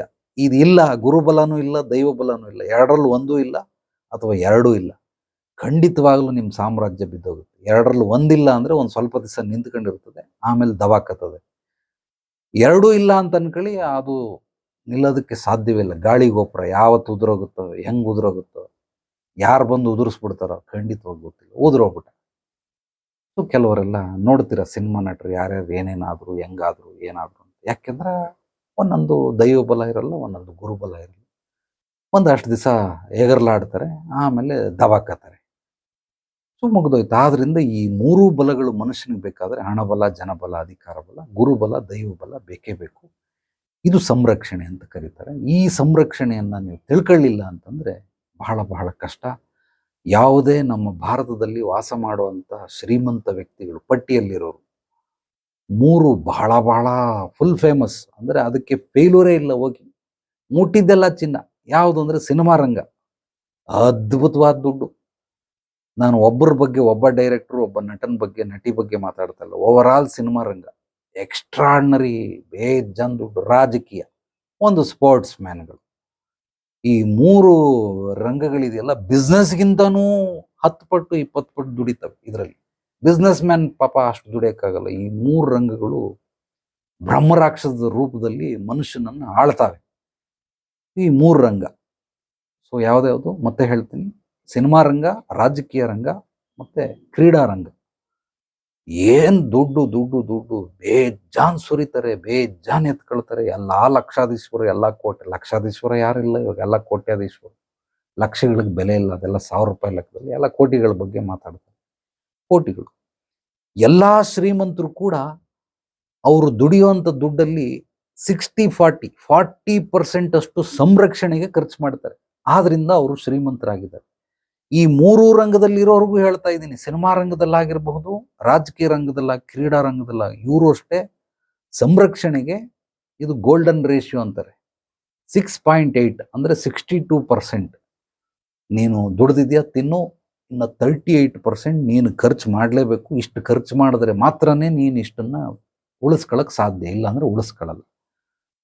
ನೀವು ಯಾವುದೇ ಶ್ರೀಮಂತರನ್ನ ನೋಡಿ, ಕೆಲವರು ಹೇಳ್ಕೊಳ್ತಾರೆ, ಕೆಲವರು ಹೇಳ್ಕೊಳ್ಳಲ್ಲ. ಆಲ್ಮೋಸ್ಟ್ ಶ್ರೀಮಂತರ ಬಗ್ಗೆ ನಮ್ಗೇನು ಗೊತ್ತೇ ಇಲ್ಲ. ಇವರೆಲ್ಲರೂ ಕೂಡ ಒಬ್ಬೊಬ್ಬರು ಗುರುಗಳನ್ನು ಇಟ್ಕೊಂಡಿರ್ತಾರೆ. ಅವ್ರ ಸಂರಕ್ಷಣೆಗೆ ಏನೇನು ಬೇಕು ಅದನ್ನೆಲ್ಲ ವ್ಯವಸ್ಥೆಗಳನ್ನು ಮಾಡ್ಕೊಂಡಿರ್ತಾರೆ. ನೀವು ಯಾವುದೇ ರಾಜಕೀಯದವ್ರನ್ನ ನೋಡಿ, ಕೌನ್ಸಿಲರ್ನ ತಗೊಳ್ಳಿ, ಅಥವಾ MLAಗಳನ್ನು ತಗೊಳ್ಳಿ, ಅಥವಾ MP ಗಳನ್ನು ತಗೊಳ್ಳಿ, ಯಾರೋ ಗೊತ್ತಿರೋರು ನಿಮ್ಗೊಂದಷ್ಟು ಜನ ಇರ್ತಾರೆ. ಅವ್ರು ಎಲ್ಲೆಲ್ಲಿ ಹೋಗ್ತಾರೆ, ಎಲ್ಲಿ ಬರ್ತಾರೆ, ಏನು ಮಾಡ್ತಾರೆ, ಎಲ್ಲ ಒಂದು ಸ್ವಲ್ಪ ಒಂದು ವಿಶೇಷವಾಗಿ ಕಣ್ಣನ್ನು ಹಾಕಿದ್ರೆ ಖಂಡಿತ ನಿಮಗೆ ಗೊತ್ತಾಗ್ಬಿಡ್ತದೆ. ಪ್ರತಿಯೊಬ್ಬರು ಅದವ್ರಿಗೆ ಗೊತ್ತಿಲ್ಲ ಏನು ಎತ್ತ ಅಂತ, ಬಟ್ ಅದಕ್ಕೆ ಅವರು ಮಾಡೇ ಮಾಡ್ತಾರೆ. ಇಲ್ಲಿ ಹೆಸರು ಮಾಡೋದು ಬಹಳ ಸುಲಭ, ದುಡ್ಡು ಮಾಡೋದು ಬಹಳ ಸುಲಭ, ಇದೇನು ಕಷ್ಟದ ಕೆಲಸ ಅಲ್ಲ.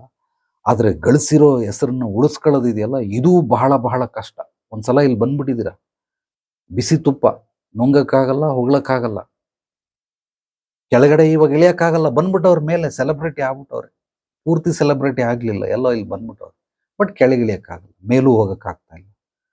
ಬಟ್ ಬೇಡ, ಕೆಲವರು ಫಿಕ್ಸ್ ಆಗ್ಬಿಟ್ಟು ನಾನು ಮೇಲೆ ಹೋಗೋದು ಬೇಡ, ಬಟ್ ಕೆಳಗಡೆ ಇಳಿಯಲ್ಲ ಅಂತಂದ್ರೆ ಮಾಡಿರೋ ದುಡ್ಡನ್ನ ಉಳಿಸ್ಕೊಳ್ಳೋದಕ್ಕೆ ಸಂರಕ್ಷಣೆ ಬಹಳ ಬಹಳ ಮುಖ್ಯ. ಗಳಿಸಿರೋ ಹೆಸರನ್ನ ಉಳಿಸ್ಕೊಳ್ಳೋದು ಇದಿದೆಯಲ್ಲ, ಇದು ಮಹಾ ತಪಸ್ಸು, ಇದೇ ಯಜ್ಞ, ಇದೇ ಯಾಗ.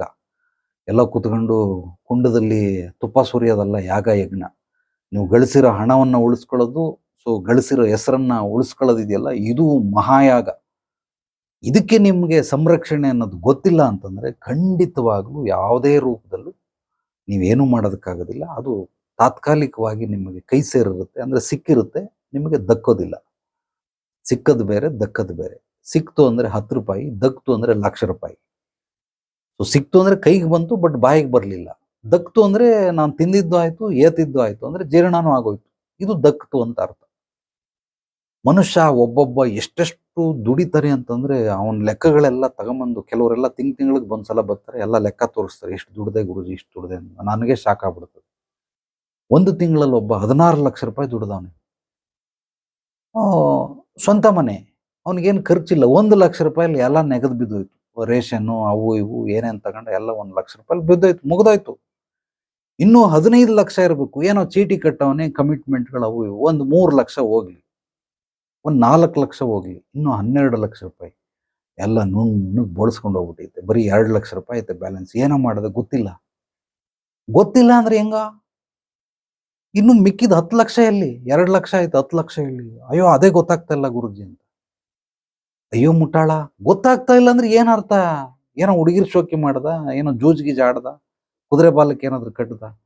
ಇಲ್ಲ, ಅವೆಲ್ಲ ಏನು ಮಾಡಿಲ್ಲ, ನನಗೇನು ಅಭ್ಯಾಸ ಇಲ್ಲ. ಬೀಡಿ ಸಿಗರೇಟ್ ಅವೆಲ್ಲ. ಬೀಡಿ ಸಿಗರೇಟ್ ಮಾಡಿದ್ರೆ ಎಷ್ಟು ಬೀಡಿ, ಎಷ್ಟು ಸಿಗರೇಟ್, ಎಷ್ಟು ಎಣ್ಣೆ. ಬಟ್ ಆದ್ರೂ 10 ಲಕ್ಷ ರೂಪಾಯಿ ಹೆಂಗ್ ಮಾಯ ಆಗ್ಬಿಡ್ತು? ಅವನಿಗೆ ಫಸ್ಟ್ ಆಫ್ ಆಲ್ ದುಡಿಯೋದು ಗೊತ್ತು, ಬಟ್ ಜೋಪಾನ ಮಾಡೋದು ಗೊತ್ತಿಲ್ಲ. 4 ಕಲೆಗಳು ಮನುಷ್ಯ ಕಲ್ತ್ಕೊಳ್ಳೇಬೇಕು. ಸಂಪಾದನೆ ಮಾಡುವ ಕಲೆ, ಖರ್ಚು ಮಾಡುವ ಕಲೆ, ಉಳಿತಾಯ ಮಾಡುವ ಕಲೆ, ಹೂಡಿಕೆ ಮಾಡುವ ಕಲೆ. ಈ 4 ಹಂತಗಳು ಚತುರ್ಮುಖ ಬ್ರಹ್ಮ ಅಂತ ತಿಳ್ಕೊಳ್ಳಿ. ಈ 4ರಲ್ಲಿ ನಿಮಗೆ ಒಂದು ಕಲ್ತಿಲ್ಲ ಅಂದ್ರೂ ಇದು ಈಗ ಒಂದು ಆಯ್ತಲ್ಲ ಗತಿ. 16 ಲಕ್ಷ ದುಡಿದು ಎಲ್ಲ ದುಡ್ಡು ಅಂದ್ರೆ 10 ಲಕ್ಷ ನಾಮ, 2 ಲಕ್ಷ ರೂಪಾಯಿ ಮಾತ್ರ ತೋರಿಸ್ತಾವನು ಇಷ್ಟು ಮಿಕ್ಕೈತೆ ಅಂತ. ಅದು ಮನೆಗೆ ಅಷ್ಟೆಲ್ಲ ಖರ್ಚಾಗಲ್ಲ, ಆದ್ರೂ ಜಾಸ್ತಿ ಹಾಕಿದ್ರು 4, 2, 10 ಲಕ್ಷ ರೂಪಾಯಿ ಪಂಗನಾಮ. ಎಲ್ಲೋಯ್ತು ದುಡ್ಡು? ಮಾಯ ಆಗ್ಬಿಡ್ತಾ? ಮಾಯ ಆದ್ರೂ ಹೆಂಗ್ ಮಾಯ ಆಗ್ಬಿಡ್ತು? ವಸ್ತುಗಳು ಆಕ್ಚುಲಿ ಮಾಯ ಆಗೋದಕ್ಕೆ ಸಾಧ್ಯವಿಲ್ಲ. ಕಳ್ತನ ಅಂತ ಕರೀತಾರೆ. ಕಳ್ತನ ಅಂದ್ರೆ ಏನ್ ಅರ್ಥ? ಇದನ್ನ ಚೆನ್ನಾಗಿ ಕಳ್ತನ ಆಯ್ತು. ಒಂದು ಈ ವಸ್ತು ಇಲ್ಲಿತ್ತು, ಈಗ ಅದು ಬೇರೊಂದು ಕಡೆ ಇದೆ, ಇದನ್ನ ಕಳ್ತನ. ಈ ವಸ್ತು ಮಾಯ ಆಗಿಲ್ಲ, ಕಳ್ತನವಾಯಿತು. ಈ ವಸ್ತು ಇಲ್ಲಿತ್ತು, ಇವತ್ತು ಇನ್ನೊಂದು ಕಡೆ ಇದೆ, ಎಲ್ಲಿದೆ ಗೊತ್ತಿಲ್ಲ. ಇದನ್ನ ಕಳ್ತನ ಅಂತ ಕರೀತಾರೆ. ಅಂದ್ರೆ ವಸ್ತುಗಳಿದೆ, ಮುಂಚೆ ಇಲ್ಲಿತ್ತು, ಇವಾಗ ಇಲ್ಲಿಲ್ಲ, ಕಳ್ಳ ಎಲ್ಲ ತಗೊಂಡೋಗಿ ಮಾರ್ಬಿಟ್ಟವನೆ, ಅದು ಇನ್ನೊಂದು ಕಡೆ ಐತೆ, ಇದು ಕಳ್ತನ. ಈಗ ದುಡ್ಡು ಹೇಗೆ ಮಾಯ ಆಗಬಿಡಕ್ ಸಾಧ್ಯ? ಅವನು ಸುಟ್ಟೋಯ್ತು ಗುರುಗಳೇ ಅಂತಾನೆ. ಹೆಂಗಲೇ ಸುಟ್ಟೋಯ್ತು? ಶಾರ್ಟ್ ಸರ್ಕ್ಯೂಟ್ ಆಯ್ತಾ, ಅಥವಾ ಮೂಟೆಗೆ ಯಾರಾದ್ರೂ ಬೆಂಕಿ ಹಾಕಿದ್ರ? ಏನಾಯ್ತು? 10 ಲಕ್ಷ ರೂಪಾಯಿ ಹೆಂಗ್ ಮಾಯ ಆಯ್ತು? ಹೋಗಿ ಇನ್ನೊಂದ್ಸಲ ಬರಬೇಡ, 10 ಲಕ್ಷ ರೂಪಾಯಿ ಎಲ್ಲೋಯ್ತು ಅಂತ ತಿಳ್ಕೊಂಬ. ಹಂಗಿದ್ರೆ ಇನ್ನೊಂದ್ಸಲ ನಿನಗೆ ಅಲೌಡ್ ಇಲ್ಲ ಅಂದ್ರೆ ಇಲ್ಲ. ರೈಟ್ ಹೇಳು. ಸೊ ಬರ್ಲಿಲ್ಲ, 3 ತಿಂಗಳಿಂದ ಹುಡುಕ್ತಾವನೆ, ಫೋನ್ ಮಾಡ್ತಾನೆ, ಗುರುಜಿ 10 ಲಕ್ಷ ಎಲ್ಲೋಯ್ತು ಗೊತ್ತಿಲ್ಲ. ಅಲ್ಲ, ಅದೇನು ಎಳೆ ಮಕ್ಕಳು ಕೆಟ್ಟೋಯ್ತಾ? ಏನೋ 3 ವರ್ಷದ ಮಗುನು 4 ವರ್ಷದ ಮಗು ಗೊತ್ತಿಲ್ಲ ಅಂದ್ರೆ ಅರ್ಥ ಮಾಡ್ಕೋದು. ಇವನು ಕತ್ತೆ ವಯಸ್ಸಾದಂಗೆ ವಯಸ್ಸಾಗೈತೆ, ಮದುವೆ ಆಗೈತೆ, 2 ಮಕ್ಕಳೈತೆ, 10-15 ಜನಕ್ಕೆ ಸಂಬಳ ಕೊಡ್ತಾನೆ, ಗೊತ್ತಿಲ್ಲ ಅಂದ್ರೆ ಏನ್ ಅರ್ಥ? ಸೊ ಇದು ಏನಕ್ಕಾಗುತ್ತೆ? ಮನುಷ್ಯನಿಗೆ ಇದು ಯಾವಾಗ ಸಂರಕ್ಷಣೆ ಅನ್ನೋದು ಗೊತ್ತಿಲ್ಲ, ಇದೆಲ್ಲವೂ ಕೂಡ ಅಂದ್ರೆ ಸಿಕ್ಕದು ಬೇರೆ, ದಕ್ಕದು ಬೇರೆ. ದಕ್ಕಿಸ್ಕೊಳಕ್ಕಾಗಲ್ಲ. ದಕ್ಕಿಸ್ಕೊಳ್ಬೇಕಂದ್ರೆ ಮೊದಲು ಯೋಗ್ಯತೆ ಅರ್ಹತೆಯನ್ನ ಸಂಪಾದನೆ ಮಾಡಬೇಕು. ಆದ್ರಿಂದ ಮೂಲವಾಗಿ ನಾನು ನಿಮ್ಗೆ ಹೇಳೋದು, ಹಂತ ಹಂತವಾಗಿ ಬೆಳೆಯೋದಕ್ಕೆ ಟ್ರೈ ಮಾಡಿ. ಒಂದೇ ಸಲ ಸರ್ರಂತ ರಾಕೆಟ್ ಏರ್ದಂಗೆ ಏರ್ಬೇಡಿ. ಇಲ್ಲಿ ಬಂದು ಕೆಲವರು ದುರಾಂಕಾರಿಗಳು, ನಿನ್ನ ಹತ್ರ ಎಷ್ಟೈತಯ, ನಿನ್ನ ಹತ್ರ ಎಷ್ಟು ಬೆಲೆ? ನನ್ನ ಹತ್ರ ಐತೆ ಕಣಯ್ಯ, ಅಘೋರ ಯಂತ್ರ ಐತೆ, 1,08,00,000 ತಗತಿಯಾ ಅಂತ ಸುಮ್ಮನಾಗ್ಬಿಟ್ಟ. ಅವನ ಹತ್ರ 1,00,00,000 ಇಲ್ವೇ ಇಲ್ಲ ದುಡ್ಡು, ಗಾಂಚಲಿ ಮಾಡ್ತಾವನೆ. ಐತೆ, ಮನೆ ಮಾರ್ಬೇಕು ಅವನು. 1,08,00,000 ತಗತೇನೆಯಾ? ಅಷ್ಟೊಂದ ಅಂತ? ಅಷ್ಟೊಂದೇ, ಅಘೋರ ಯಂತ್ರ ಅಷ್ಟೇ, ತಗ, ಇವಾಗ ಮಾತಾಡು. ಈಗ ಮೌನವಾಗಿ ಸುಮ್ ಕೂತ. ಸೊ ಏನೋ ಬಾಯಿಗೆ ಬಂದಿದ್ದೆಲ್ಲ ಒದರೋದು, ಬಾಯಿಗೆ ಬಂದಿದ್ದೆಲ್ಲ ಮಾಡೋದು, ಹಂಗೆಲ್ಲ ಉಪಯೋಗ ಇಲ್ಲ. ಒಂದೇ ಬಿಸ್ನೆಸ್ ಅಲ್ಲಿ ಒಂದು ಅದ್ಭುತವಾದ ರಹಸ್ಯ ಏನು ಅಂತಂದ್ರೆ, ಒಂದು ಕಡೆಯಿಂದ ಬರೋ 100 ರೂಪಾಯಿಗಿಂತ 100 ಕಡೆಯಿಂದ ಬರೋ 11 ರೂಪಾಯಿ ನಿಮ್ಮನ್ನು ಅತ್ಯದ್ಭುತವಾಗಿ ಬೆಳೆಸುತ್ತೆ, ಸಮೃದ್ಧಿಯನ್ನ ತಂದುಕೊಡುತ್ತೆ, ಶ್ರೀಮಂತಿಕೆಯನ್ನ ಒದಗಿಸುತ್ತೆ ನಿಮಗೆ. ಇದನ್ನ ಅರ್ಥ ಮಾಡ್ಕೊಳ್ಬೇಕು. ಅದು ಬಿಟ್ಬಿಟ್ಟು ಒಂದೇ ಕಡೆಯಿಂದ 100 ರೂಪಾಯಿ ಕಿತ್ಬಿಡೋಣ, ಖಂಡಿತವಾಗ್ಲೂ ಬರೋದಿಲ್ಲ. 100 ಕಡೆಯಿಂದ ಒಂದೊಂದು ರೂಪಾಯಿ ಯಾವಾಗಲೂ ಇದನ್ನ ಸಂಭವ. ಅದರ ಅರ್ಥ ಏನು ಅಂದ್ರೆ ಹನಿ ಹನಿಗೂಡಿದ್ರೆ ಹಳ್ಳ. ಒಂದೊಂದೇ ಹಂತದಲ್ಲಿ ಬೆಳಿಬೇಕು, ಒಂದೊಂದೇ ಹಂತದಲ್ಲಿ ಬೆಳಿಬೇಕು ಮನುಷ್ಯ. ನಮ್ಮ ಗುರುಗಳು ದಿನನಿತ್ಯ ಹೇಳೋರು, ಒಂದು ಅಕ್ಕಿ ಕಾಳು ಎತ್ತರದಲ್ಲಿ ದಿನನಿತ್ಯ ಮನುಷ್ಯ ಬೆಳಿಬೇಕು ಅಂತ. ಬೆಳಿಬೇಕು ಅಂದ್ರೆ ಆ ಎತ್ತರದಲ್ಲಲ್ಲ. ನೀನು ಹಿಂಗೆ ಬೆಳೆಯೋಕ್ಕಾಗಿಲ್ವ ಅಕ್ಕಿ ಕಾಳು, ಹಿಂಗಾದ್ರೂ ಬೆಳಿ. ಅಕ್ಕಿ ಕಾಳು ಎಷ್ಟು, 1 mm 1.5 mm ಇರ್ತದೆ, ಅಷ್ಟಾದ್ರೂ ಬೆಳಿ. ಎಂಥ ಅದ್ಭುತವಾದ ಮಾತು. So golden statement. ಹಂಗಾಗಿರೋದ್ರಿಂದ ಸಂರಕ್ಷಣೆ ಬಹಳ ಬಹಳ ಮುಖ್ಯ. ಆ ಸಂರಕ್ಷಣೆಯಿಂದ ಡೆಫಿನೆಟ್ಲಿ ಅತ್ಯದ್ಭುತವಾಗಿ ಹೋಗ್ತದೆ. ಯಾರೋ ಒಬ್ಬ ರೇಖೆ ಕಲ್ತ್ಬಿಟ್ಟವನೆ. ಅವ್ರು ಯಾರೋ ಅದರಲ್ಲಿ first level, second level, third level ಅಂತ ಐತೆ. ಹಿಂಗ ಯಾವುದೋ ಫೇಸ್ಬುಕ್ಕಲ್ಲಿ ನೋಡ್ತಾ ಇದ್ದಂತೆ ಒಂದು ಆ್ಯಡ್ ಬಂತು. ಅದಕ್ಕೆ ಹೋದ, ಅವ್ರು ಏನೋ ಹೇಳಿದ್ರು, ಫೋನ್ ಮಾಡ್ದ, ಎಲ್ಲ ಹಿಂಗೆ ಹಂಗೆ ಅಂತ ರೇಖೆ ಕಲ್ತ್ಕೊಂಡು ಅದಾದ್ಮೇಲೆ ಇನ್ನೊಂದು ಲೆವೆಲ್ ಕಲ್ತ ಒಂದು ಹೆಚ್ಚು ಕಡಿಮೆ 2 ವರ್ಷದಲ್ಲಿ ಅವನೀಗ ರೇಖೆ ಮಾಸ್ಟರ್ ಆಗ್ಬಿಟ್ಟವನು. ರೇಖೆ ಮಾಸ್ಟರ್ ಆಗ್ಬಿಟ್ಟು ಏನು ಮಾಡ್ಬಿಟ್ಟು ಇವನು ಸೆಲ್ಫ್ ರೇಖೆಗಳನ್ನು ಮಾಡ್ಕೊಳ್ತಾನೆ, ಹೆಂಡತಿ ಮಕ್ಳಿಗೆ ಮಾಡ್ತಾನೆ. ಮೂಲ ಕೆಲಸ ಇವೊಂದು ಬೇರೆ ಏನೋ ಒಂದು ಕೆಲಸ, ಅಂದರೆ ಮೆಡಿಕಲ್ ರೆಪ್ರೆಸೆಂಟೇಟಿವ್. ಅಂದರೆ ಮೆಡಿಕಲ್ ಸ್ಟೋರಲ್ಲಿ ಮಾತ್ರೆಗಳೆಲ್ಲ ಮ್ಯಾನುಫ್ಯಾಕ್ಚರ್ ಮಾಡ್ತಾರೆ, ಅದನ್ನು ತಗೊಂಡು ಇವನು ಎಲ್ಲೆಲ್ಲಿ ಮೆಡಿಕಲ್ ಸ್ಟೋರ್ ಇದೆ ಅಲ್ಲೆಲ್ಲ ಹೋಗಿ ಮಾರ್ಕೆಟಿಂಗ್ ಮಾಡಬೇಕು. ಆ ಕೆಲಸ ಮಾಡೋದು ಬಿಟ್ಬಿಟ್ಟು ಈಗ ರೇಖೆ ಕಲ್ತ್ಕೊಂಡ್ಬಿಟ್ಟು ಈಗ ರೇಖೆ ಮಾಸ್ಟರ್ ಆಗ್ಬಿಟ್ಟವನೆ. ಒಂದು ಹೀಲಿಂಗ್ ಸೆಂಟರ್ ಓಪನ್ ಮಾಡೋನೆ. ಆ ಹೀಲಿಂಗ್ ಸೆಂಟ್ರಲ್ಲಿ ಆ ರೇಖೆಗಳನ್ನು ಮಾಡ್ತಾ ಹೋಗ್ತಾವನೆ. ಯಾರೋ ಬರೋರ ಹತ್ರ 500 ರೂಪಾಯಿನೋ 1000 ರೂಪಾಯಿನೋ ಈಸ್ಕೊಂಡು ಅವ್ರಿಗೆಲ್ಲ ಹೀಲ್ ಮಾಡೋದು ಕಲ್ತ್ಕೊಡ್ತಾನೆ. ಮಾಡ್ತಾ ಇಬ್ರು ಮಕ್ಕಳಿದ್ರು. ಒಬ್ಬ ಮಗನಿಗೆ ಆಕ್ಸಿಡೆಂಟ್ ಆಗಿ ಹಾಸ್ಪಿಟ್ಲಲ್ಲಿ ಬಿದ್ದ. ಅದು ಅನಿವಾರ್ಯ, ಕೆಲವ್ರು ಹೇಳಕ್ಕಾಗಲ್ಲ, ಅಷ್ಟು ಯೋಗ್ಯತೆ ಅರ್ಹತೆ ಇಲ್ಲ. ಇಲ್ಲಿ ಹೆಬ್ಬಾಳದಲ್ಲಿ ಕೊಲಂಬಿಯಾ ಏಷ್ಯಾ ಅಂತಿದೆ, ಇಲ್ಲಿ ತಗೊಂಬಂದು ಅಡ್ಮಿಟ್ ಮಾಡ್ಬಿಟ್ಟವನು. ಅದು ಅಡ್ಮಿಟ್ ಮಾಡಕ್ಕೆ ಅವ್ರ ಕೈಲಿ ಅಷ್ಟೊಂದು ಕೆಪಾಸಿಟಿ ಇಲ್ಲ. ಬಟ್ ಸನ್ನಿವೇಶಗಳು, ಪರಿಸ್ಥಿತಿಗಳು ಹೇಗೆಲ್ಲ ಉದ್ಭವ ಆಗ್ಬಿಡ್ತವೆ ಅಂದ್ರೆ, ಯಾರೋ ಬರ್ತಾರೆ ಆ ಸಮಯದಲ್ಲಿ, ಏನ್ ಮಾಡ್ಬೇಕು ತೋಚೋದಿಲ್ಲ. ಹಂಗಾಗಿ ಹೆಂಗೋ ಹೋಗಿ ಅದೆಲ್ಲ ಬ್ಯಾಪ್ಟಿಸ್ಟ್ಗೆ ಹೋಗ್ಬೇಕು, ಅಲ್ಲೆಲ್ಲೋ ಯಶವಂತಪುರಕ್ಕೆ ಹೋಗ್ಬೇಕು, ಹಿಂಗ್ ಮಾಡ್ಕೊಂಡು ತಗೊಂಡು ಹೆಬ್ಬಾಳಕ್ಕೆ ಹಾಕ್ಬಿಟ್ರು. ಕೊಲಂಬಿಯಾ ಹಾಸ್ಪಿಟ್ಲಲ್ಲಿ 12 ಲಕ್ಷ ರೂಪಾಯಿ ಖರ್ಚಾಯ್ತು. ಅವನಿಗೆ ಆಕ್ಸಿಡೆಂಟ್ ಆಗಿದ್ದು 12 ಲಕ್ಷ ರೂಪಾಯಿ ಖರ್ಚಾಯ್ತು. ಯಾವಾಗ ಇವನು ಕಲ್ತ್ಕೊಂಡು ಸುಮಾರು ಒಂದು 30 ತಿಂಗಳಾಗಿದೆ. 30 ತಿಂಗಳಲ್ಲಿ 12 ಲಕ್ಷ ರೂಪಾಯಿ ಒಂದು ಶಾಟಲ್ಲಿ ಹೋಗ್ಬಿಡ್ತು. ಈಗ ಅವನ ಹತ್ರ ದುಡ್ಡಿಲ್ಲ. ಏನು ಮಾಡ್ದ, ಒಡವೆಗಳನ್ನ ಒಂದಷ್ಟು ತಗೊಂಡೋಗಿ ಇಟ್ಟ, ತಗೊಂಬಂದ, ಏನೋ ಮಗನ್ನ ಉಳಿಸ್ಕೊಂಡ. ಇದು ಒಂದು. ಈಗ ರೇಖೆ ಮಾಸ್ಟರ್ ಆಗಿರೋನು ಇದನ್ನ ಅವನು ಮಾಡಬೇಕಿತ್ತು, ಯಾಕೆ ಮಾಡಲಿಲ್ಲ? ಯಾಕೆ ಸಂರಕ್ಷಣೆ ಮಾಡ್ಕೊಳ್ಳಿಲ್ಲ? ಒಂದು ಹಿಂಗಾಯ್ತು. ಇದು ಮೊದಲನೇ ಕೇಸು. 2ನೇ ಕೇಸು, ಊರಲ್ಲಿ ಅವರ ಅಪ್ಪ ಅಮ್ಮ ಏನೋ ಸ್ವಲ್ಪ ಎಲ್ಲ ಮೇಲಿಂದ ಬಿದ್ದುಬಿಟ್ಟು ಹಾರ್ಟ್ ಅಟ್ಯಾಕ್ ಆಗೋಯ್ತು. ಹಾಸ್ಪಿಟ್ಲಿಗೆ ಕರ್ಕೊಂಬಂದ್ರು. ಈಗ ಹಾಸ್ಪಿಟ್ಲಲ್ಲೇ ಇದ್ದಾರೆ ಪಾಪ, 1.5 ತಿಂಗಳಾಯ್ತು ಹಾಸ್ಪಿಟ್ಲಲ್ಲೇ ಇದ್ದಾರೆ. ಅಲ್ಲೊಂದಷ್ಟು ಖರ್ಚು, ಅವ್ರಿಗೆ ನೋಡ್ಕೊಳಕ್ಕೆ ಬೇರೆ. ಅವ್ರಿಗೆ ಊಟ ತಿಂಡಿ ಹೋಟ್ಲಿಗೆ ಸೆಟ್ ಆಗಲ್ಲ, ಯಾರೋ ಮನೆಯಿಂದ ಎತ್ಕೊಂಡು ಹೋಗಕ್ಕೆ ಬರ್ಬೋದು, ಊರಿಂದ ಅಂತೂ ತರೋಕ್ಕಾಗಲ್ಲ. ಇವ್ರ ಮನೆ ಬೆಂಗಳೂರಲ್ಲಿ ಓಡಾಡ್ತಾರೆ. ಈಗ ಇವ್ರಿಗೆ ಓಡಾಡೋಕ್ಕಾಗಲ್ಲ ಅಂತ ಅಂದ್ಬಿಟ್ಟು ಯಾರನ್ನ ಕೆಲ್ಸಕ್ಕೆ ಇಟ್ಬಿಟ್ಟವ್ರು. ಅವನಿಗೊಂದಷ್ಟು ಸಂಬಳ ಹಿಂಗೆ ಮಾಡಿ ಹೆಚ್ಚು ಕಡಿಮೆ ಅವ್ರ ಅಪ್ಪ ಅಮ್ಮನಿಗೆ, ಅಂದರೆ ಅವ್ರ ಅಪ್ಪನಿಗೆ, ಅವ್ರ ಅಮ್ಮನೂ ಇಲ್ಲೇ ಇದ್ದಾರೆ, ತಿಂಗಳಿಗೆ ಒಂದು 30,000 ರೂಪಾಯಿ ಎಕ್ಸ್ಟ್ರಾ ಖರ್ಚಿದು. ಯಾಕೆ? ಈಗ ಅವನಲ್ಲಿ ಮುಚ್ಕೊಂಡು ಏನೋ ಮೆಡಿಕಲ್ ರೆಪ್ರೆಸೆಂಟೇಟಿವ್ ಆಗಿ ಕೆಲಸ ಮಾಡ್ತಾ ಇದ್ದ, ತಿಂಗಳಿಗೆ 1 ಲಕ್ಷ ಬರೋದು, ಆರಾಮಾಗಿ ಜೀವನ ನಡೀತಾ ಇತ್ತು. ಅದೆಲ್ಲ ಬಿಟ್ಬಿಟ್ಟು ರೇಖೆ ಮಾಸ್ಟರ್ ಆಗುವಂಥ ಕೆಲಸ ಏನಕ್ಕೆ ಬೇಕು? ಎಲ್ಲರೂ ರೇಖೆ ಮಾಸ್ಟರ್ ಆಗೋದಕ್ಕಾಗೋದಿಲ್ಲ, ಎಲ್ಲ ಜ್ಯೋತಿಷ್ಯ ಕಲಿಯೋಕ್ಕಾಗಲ್ಲ, ಎಲ್ಲ ಸಂಖ್ಯಾಶಾಸ್ತ್ರಜ್ಞರು ಏನು ಕೋರ್ಸ್ಗಳು ಮಾಡ್ತಾರೆ, ಕಲ್ತ್ಕೊಂಬಿಡಿ ಮಾಡ್ಬಿಡಿ, ಅದೆಲ್ಲ ಆಗಲ್ಲ. ಅದೆಲ್ಲ ಜನ್ಮ ಇವೆಲ್ಲ ಸೂಕ್ಷ್ಮ ವಿದ್ಯೆಗಳು ಅಂತಾರೆ. ಇದೆಲ್ಲ ಜನ್ಮದಿಂದ ಒಲ್ದು ಬಂದಿರಬೇಕು. ಸುಮ್ಮನೆ ಎಲ್ಲ ಕಲ್ತ್ಕೊಂಬಿಟ್ರು, ಎಲ್ಲ ಮಾಡ್ಬಿಟ್ರು, ಅವೆಲ್ಲ ಆಗಲ್ಲ. ನಾನು ಕ್ಲಾಸಸ್ ಮಾಡ್ತೀನಿ. ಜನರಲ್ ನಾಲೆಡ್ಜ್ ಒಬ್ಬ ಮನುಷ್ಯನಿಗೆ ಅಭಿವೃದ್ಧಿಗೆ, ಸಮೃದ್ಧಿಗೆ ಎಷ್ಟು ಬೇಕು ಅಷ್ಟು ಜ್ಞಾನವನ್ನು ಕೊಡೋ ಅಂತ ಆತ್ಮ ಸಮೃದ್ಧಿ ಯೋಗ. ಯಾರು ಬೇಕಾದ್ರೂ ಸೇರ್ಕೋಬಹುದು.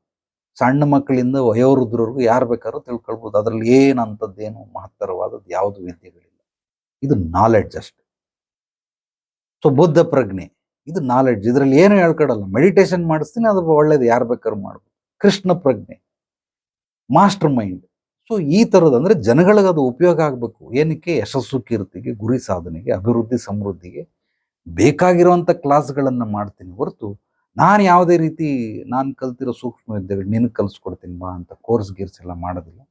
ಅದಕ್ಕೆ ಯೋಗ್ಯತೆ, ಅರ್ಹತೆ ಬೇಕು. ಹುಡುಕಾಡ್ತೀನಿ, ನೋಡ್ತೀನಿ, ನಾನು ಆಯ್ಕೆ ಮಾಡ್ತೀನಿ. ಅಥವಾ ಅವನು ಬೇಕು ಅಂದರೆ ಮೊದಲು ಪರೀಕ್ಷೆ ಮಾಡಿ ಆ ನಂತರ ಅವನಿಗೆ ಅವಶ್ಯಕತೆ ಇದೆಯೋ ಇಲ್ವೋ. ಏನು ಸಿಕ್ಕಿದವರೆಲ್ಲ ಸಿನಿಮಾ ನಟರಾಗ್ತೀರಿ, ಸಿಕ್ಕಿದವರೆಲ್ಲ ರಾಜಕೀಯಕ್ಕೆ ಹೋಗ್ತೀನಿ, ಸಿಕ್ಕಿದವರೆಲ್ಲ ವ್ಯಾಪಾರ ಮಾಡ್ತೀನಿ. ಕೆಲವರು ಕೆಲಸ ಮಾಡೋಕ್ಕೆ ಅಂತ ಹುಟ್ಟಿರ್ತಾರೆ, ಕೆಲವರು ವ್ಯಾಪಾರ ಮಾಡೋಕ್ಕೆ ಅಂತ ಹುಟ್ಟಿರ್ತಾರೆ, ಕೆಲವರು ಮ್ಯಾನುಫ್ಯಾಕ್ಚರ್ ಮಾಡೋಕ್ಕೆ ಅಂತ ಹುಟ್ಟಿರ್ತಾರೆ, ಕೆಲವರು ಈ ರೀತಿ ಜ್ಞಾನ ನೀಡೋಕ್ಕೆ ಅಂತಲೇ ಹುಟ್ಟಿರ್ತಾರೆ. ಅದು ಅವ್ರವ್ರ ಕೆಲಸ ಮಾಡಬೇಕು ಹೊರತು ಎಲ್ಲರೂ ಮಾಡೋಕ್ಕಾಗೋದಿಲ್ಲ. ಯಾವುದೋ ಒಂದು ಯೂಟ್ಯೂಬರು ಗಂಡ ಹೆಂಡತಿ ಇಬ್ಬರು ಕೂಡ ಯೂಟ್ಯೂಬಲ್ಲಿ ಬೇಜಾನ್ ಫೇಮಸ್ ಆಗ್ಬಿಟ್ಟವ್ರೆ. ಆ ವಿಡಿಯೋಗಳನ್ನು ನೋಡಿ ನೋಡಿ ನೋಡಿ ನೋಡಿ ನೋಡಿ ಯಾರ್ಯಾರು ವಿಡಿಯೋಗಳು ನೋಡ್ತಾರೆ ಅವರೆಲ್ಲ ಆವಾಹನೆ ಆಗ್ಬಿಟ್ಟಿರ್ತಾರೆ. ಅಂದರೆ ನಾಗವಲ್ಲಿ ಮೈ ಮೇಲೆ ಬಂದ್ಬಿಟ್ಟಿರ್ತಾರೆ. ಹಿಂಗೆ ಅವರು ಗಂಡ ಹೆಂಡತಿ ನೋಡ್ತಾರೆ, ದ್ವೇಷಿಸ್ತಾರೆ. ಅವ್ರು ಮಾಡೋದು ಏನು, ಅವ್ರು ಹಂಗೆ ಮಾಡೋ ಬದಲು ಹಿಂಗೆ ಮಾಡಬೇಕಿತ್ತು, ಹಿಂಗೆ ಮಾಡೋ ಬದಲು ಹಂಗೆ ಮಾಡಬೇಕಿತ್ತು. ಹಾಗೆ ನಮ್ಮ ರಿಲೇಷನ್ನೇ ಹಿಂಗೆ ಮಾಡೋ ಬದಲು ಹಂಗೆ ಮಾಡೋದು. ನೀನು ಏನೇನು ಹೇಳ್ತಾ ಇದ್ದೀಯ, ಹಿಂಗೆ ಮಾಡೋ ಬದಲು ಹಿಂಗೆ ಮಾಡಬೇಕಿತ್ತು ಅಂತ. ನಿನಗೆ ನಿಜವಾಗ್ಲೂ ತೆಗೆದಲ್ಲಿ ನರ ಇದ್ರೆ ಮಾಡು, ನೀನೇ ಮಾಡು. ಅವ್ರಿಗೇನು ಹೇಳ್ಕೊಡ್ತೀಯ? ನಿನಗೆ ನರ ಇಲ್ಲ ಮುಂಡೋದಕ್ಕೆ. ಸೊ ಹಂಗಾಗಿ ಹಿಂಗೆಲ್ಲ ಮಾತಾಡ್ತೀಯ ನೀನು. ಅವ್ರು ಹಿಂಗೆ ಮಾಡ್ಬೇಕು, ಹಿಂಗೆ ಮಾಡಿದ್ರೆ ಅದ್ಭುತವಾಗಿರೋದು, ಹಿಂಗೆ ಮಾಡಿದ್ರೆ ಹಂಗಾಗ್ಬಿಡೋದು, ಹಿಂಗೆ ಮಾಡ್ಬಿಡ್ಬೇಕಾಯ್ತು, ಅದು ಸಖತ್ತಾಗಿ ಬಂದ್ಬಿಡೋದು ಅಂತ. ಅವರು ಚೆನ್ನಾಗಿ ಮಾಡ್ತಾವ್ರೋ ಇಲ್ವೋ ಅದು ಬೇಕಾಗಿಲ್ಲ. ಅವರು ಧೈರ್ಯವಂತರು, ಮಾಡಿಬಿಟ್ಟವ್ರೆ. ಈಗ ನೀನು ಕುತ್ಕೊಂಡು ಮಾತಾಡ್ತಾ ಇದೆಯಲ್ಲ, ಮಾಡು ನೀನೇ. ನೀನು ನಿನ್ನ ಗಂಡ ಮಾಡಿ ಅವ್ರು ತಿಂಗಳಿಗೆ ₹1,00,000 ಸಂಪಾದನೆ ಮಾಡ್ತಾವ್ರೆ. ನಿಮ್ಮನ್ನು ಯಾರಾದರೂ ತಡೆದವ್ರ ಮಾಡಬೇಡ ಅಂತ? ಹೋಗಿ ಕೋರ್ಟಲ್ಲಿ ಹೋಗಿ ಆರ್ಡರ್ ತಗೊಂಬರ್ಬೇಕಾ ನೀನು ರೀಲ್ಸ್ ಮಾಡೋದಕ್ಕೆ? ಇಲ್ಲ ತಾನೇ. ಯಾರು ಅಡ್ಡ ಪಡಿಸೋರು ನಿನಗೆ? ಮಾಡು ನೋಡೋಣ. ಮಾಡಕ್ಕೆ ನರ ಇಲ್ಲ, ಆದರೆ ಬಗಳಕ್ಕೆ ನರ ಐತೆ. ಅವ್ರನ್ನ ತೆಗಳಕ್ಕೆ ನರ ಐತೆ, ಅವ್ರನ್ನ ಹೆಂಗಾದ್ರೂ ಮಾಡಿ ಕೆಳಗಡೆ ಇಳಿಸಕ್ಕೆ ನರ ಐತೆ, ಆದರೆ ಮಾಡಕ್ಕೆ ನರ ಇಲ್ಲ. ನಿಜವಾಗ್ಲೂ ಯಾರ್ಯಾರು ಏನೇನು ಹೇಳ್ತಿರಲ್ಲ, ಏನೇನೋ ಮಾಡ್ತಾ ಇರ್ತಾರೆ. ಅವನು ಕಳ್ತನನೇ ಮಾಡ್ತಾ ಇರಲಿ, ಅವನು ಏನೋ ದರೋಡೆನೇ ಮಾಡ್ತಾ ಇರಲಿ, ಇಲ್ಲಿ ಕುತ್ಕೊಂಡು ಹೇಳ್ತಿರಲ್ಲ, ಭಾಳ ಸುಲಭ ಹೇಳೋದು. ಅವನೇನು ದರೋಡೆ, ಅವ್ನು ಕಳ್ತನ, ಹಂಗೆ ಮಾಡ್ಬಿಟ್ಟು ಮನೆ ಕಟ್ಬಿಟ್ಟ, ಅವ್ನು ಯಾರಿಗೋ ತಲೆ ಮೇಲೆ ಮಾಡ್ಬಿಟ್ಟು ಮನೆ ಕಟ್ಬಿಟ್ಟ ಅಂತ. ನೀನು ತಲೆ ಹೊಡೆದೆ ಮನೆ ಕಟ್ಟು ನೋಡೋಣ. ನೀನು ಗೊತ್ತು ತಾನೇ ತಲೆ ಹೊಡೆದ್ ಮನೆ ಕಟ್ಟದವ್ನು. ಕಟ್ಲೆ ನೀನು, ಮಾಡ್ತೇನೋ? ಮಾಡಕ್ಕೆ ನರ ಇಲ್ಲ. ನರ ಇಲ್ದದ್ದವ್ರು ಮಾತಾಡಬಾರ್ದು. ನಮ್ಮ ಗುರುಗಳು ಎಂಥ ಅದ್ಭುತವಾದ ಮಾತು ಹೇಳೋರು ಅಂದರೆ, ಕೈ ತೋರಿಸ್ಬೇಡ ಯಾರಿಗೂ, ಇದು ತಪ್ಪು ಅಂತ ಹೇಳ್ಬೇಡ. ತಪ್ಪು ಅಂತ ನಿನ್ನ ಬಾಯಲ್ಲಿ ಬಂತು ಅಂದರೆ ವಾಟ್ ಈಸ್ ರೈಟ್ ಅನ್ನೋದು ನಿನಗೆ ಗೊತ್ತಿದ್ರೆ ಮಾತ್ರ ಕೈ ಎತ್ತು. ಇಲ್ಲಾಂದರೆ ಬೆರಳು ಮುರಿದಾಕ್ಬಿಡ್ತೀನಿ. ನಾನು ಮುರಿದಾಕೋದಲ್ಲ, ನೇಚರಿಗೆ ಕೈಯೇ ಮುರಿದಾಕ್ಬಿಡ್ತದೆ ನಿಂದು. ಮತ್ತೆ ಮತ್ತೆ ಹೇಳ್ತಾ ಇದ್ದೀನಿ, ಯಾರ್ಯಾರಿಗೆ ದಿಸ್ ಈಸ್ ರಾಂಗ್ ಅಂತ ನೀವು ಹೇಳ್ತಾ ಇದ್ದೀರೋ, ವಾಟ್ ಈಸ್ ರೈಟ್ ಅನ್ನೋದು ನಿಮಗೆ ಗೊತ್ತಿದ್ರೆ ಮಾತ್ರ ನಿಮಗೆ ಅಧಿಕಾರ, ಯೋಗ್ಯತೆ, ಅರ್ಹತೆ ಇದೆ. ನೀವು ಇವಾಗ ಮಾತಾಡ್ಬೋದು ದಿಸ್ ಈಸ್ ರಾಂಗ್ ಅಂತ. ಬಟ್ ವಾಟ್ ಈಸ್ ರೈಟ್ ಅನ್ನೋದೇ ಗೊತ್ತಿಲ್ಲ ಅಂತಂದ್ಮೇಲೆ ದಿಸ್ ಈಸ್ ರಾಂಗ್ ಅಂತ ಹೇಗೆ ಹೇಳ್ತೀರಾ ನೀವು? ಹೇಗೆ ಹೇಳಕ್ ಸಾಧ್ಯ? ನಿನಗೆ ಅಧಿಕಾರ ಕೊಟ್ಟೋರು ಯಾರು? ಅಧಿಕಾರನೇ ಇಲ್ಲ. ಈಗ ನಾನು ಇಲ್ಲಿ ಬಂದವ್ರಿಗೆ ದಿಸ್ ಈಸ್ ರಾಂಗ್ ಅಂತ ಹೇಳ್ತೀನಿ, ರೈಟ್ ಅನ್ನೋದು ನನಗೆ ಅದ್ಭುತವಾಗಿ ಗೊತ್ತು. ಸೊ ಹಾಗಾಗಿ ನೀನು ಮಾಡಿ ತೋರ್ಸಯ್ಯ. ಅವ್ರು ಏನೋ ಮಾಡ್ತಾವನೆ, ಅವನೇನು ಕೂತ್ಕೊಂಡು ಏನೋ ಬುರ್ಡೆ ಹೊಡಿತಾನೆ, ಭಾಳ ಈಸಿ ಮಾಡೋದು ಅಂತ. ಮಾಡು ನೀನು, ನಿನಗೆ ತಾಕತ್ತಿದ್ರೆ ಮಾಡ್ತೀಯ. ಮಾಡಲ್ಲ, ಮಾಡಕ್ಕೆ ಬೊಗಳ ನಾಯಿ ಕಚ್ಚಲ್ಲ, ಕಚ್ಚ ನಾಯಿ ಬೊಗಳಲ್ಲ ಅಂತಾರೆ. ಒಂದು ಹೇಳ್ಕೊಳ್ಳಿ, ಯಾರ್ಯಾರೆಲ್ಲ ಏನೇನು ಮಾಡ್ತಾವ್ರಲ್ಲ, ಅವ್ರು ಎಷ್ಟು ಪ್ರಮಾಣದಲ್ಲಿ ಕಲ್ತಿದ್ರು ಅದು ಮುಖ್ಯ ಅಲ್ಲ. ಅವ್ರು ಬಂದು ಏನೋ ಪ್ರದರ್ಶನ ಮಾಡ್ತಾವ್ರಲ್ಲ ಇದು ಮುಖ್ಯ. ಒಬ್ಬ ಕಲಾವಿದ, ಅತ್ಯದ್ಭುತವಾದ ಕಲಾವಿದ, ಅಯ್ಯೋ ಅವನ ರಾಜ ರವಿವರ್ಮನ ವಂಶಸ್ಥ ಅಂತ ಅನ್ಸುತ್ತೆ, ಅಷ್ಟು ಅದ್ಭುತವಾಗಿ ಮಾಡ್ತಾನೆ. ಯಾವುದೋ ಒಂದು ಎಕ್ಸಿಬಿಷನ್ಗೆ ಅವನ ಜೊತೆ ಹೋಗಿದ್ದೆ. ಇಲ್ಲಿ ಚಿತ್ರಕಲಾ ಪರಿಷತ್ತಲ್ಲಿ ಪ್ರದರ್ಶನ ಮತ್ತು ಮಾರಾಟ ಅಂತ ಆಗ್ತಾರೆ, ಅಲ್ಲಿ ಹೋಗಿದ್ದೆ. ಹೋದರೆ ಪ್ರತಿಯೊಂದು ಪೇಂಟಿಂಗ್ ಹತ್ರ ನಿಂತ್ಕೊಂಡು ಇದು ಸರಿ ಇಲ್ಲ, ಇವನು ಹಿಂಗೆ ತಪ್ಪು ಮಾಡ್ಬಿಟ್ಟವನು, ಈ ಕಲರ್ ಸ್ಕೀಮ್ ಮಾಡ್ಬೇಕಾಯ್ತು, ಕಂಪೋಸಿಷನ್ ಸರಿ ಇಲ್ಲ, ಇದು ಹಿಂಗೈತೆ ಹಂಗೈತೆ ಅಂತ. ನೀನ್ ಯಾರ ಹೇಳಕ್ಕೆ? ಈಗ ಅವನು 3ನೇ exhibition, solo exhibition, 3rd solo exhibition ಅಂತ ಹಾಕೊಂಡವನು.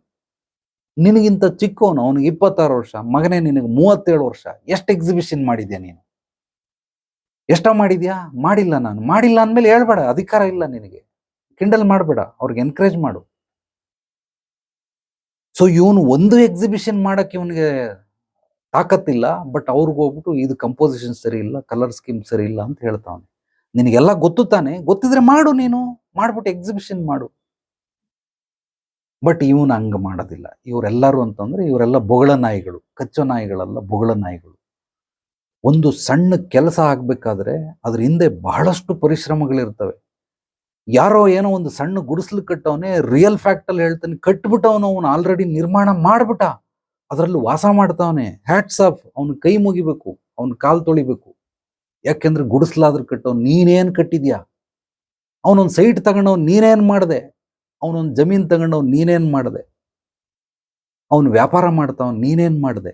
ಇಲ್ಲಿ ಕುಂತ್ಕೊಂಡು ಬೊಗಳೆ ಹೊಡಿತಾ ಇದೆಯಾ, ಕಾಮೆಂಟ್ ಮಾಡ್ತಾ ಇದೆಯಾ, ನೆಗೆಟಿವ್ ಕಾಮೆಂಟ್ ಮಾಡ್ತಾ ಇದೆಯಾ, ಅದು ಹಂಗಾಗಬೇಕಿತ್ತು, ಇದು ಹಿಂಗಾಗಬೇಕಿತ್ತು, ಇದು ಹಿಂಗಾಗಬೇಕಿತ್ತು ಅಂತ ಮಾಡು. ನೀನೇ, ನಿನಗೆಲ್ಲ ಗೊತ್ತು ತಾನೇ, ಮಾಡು.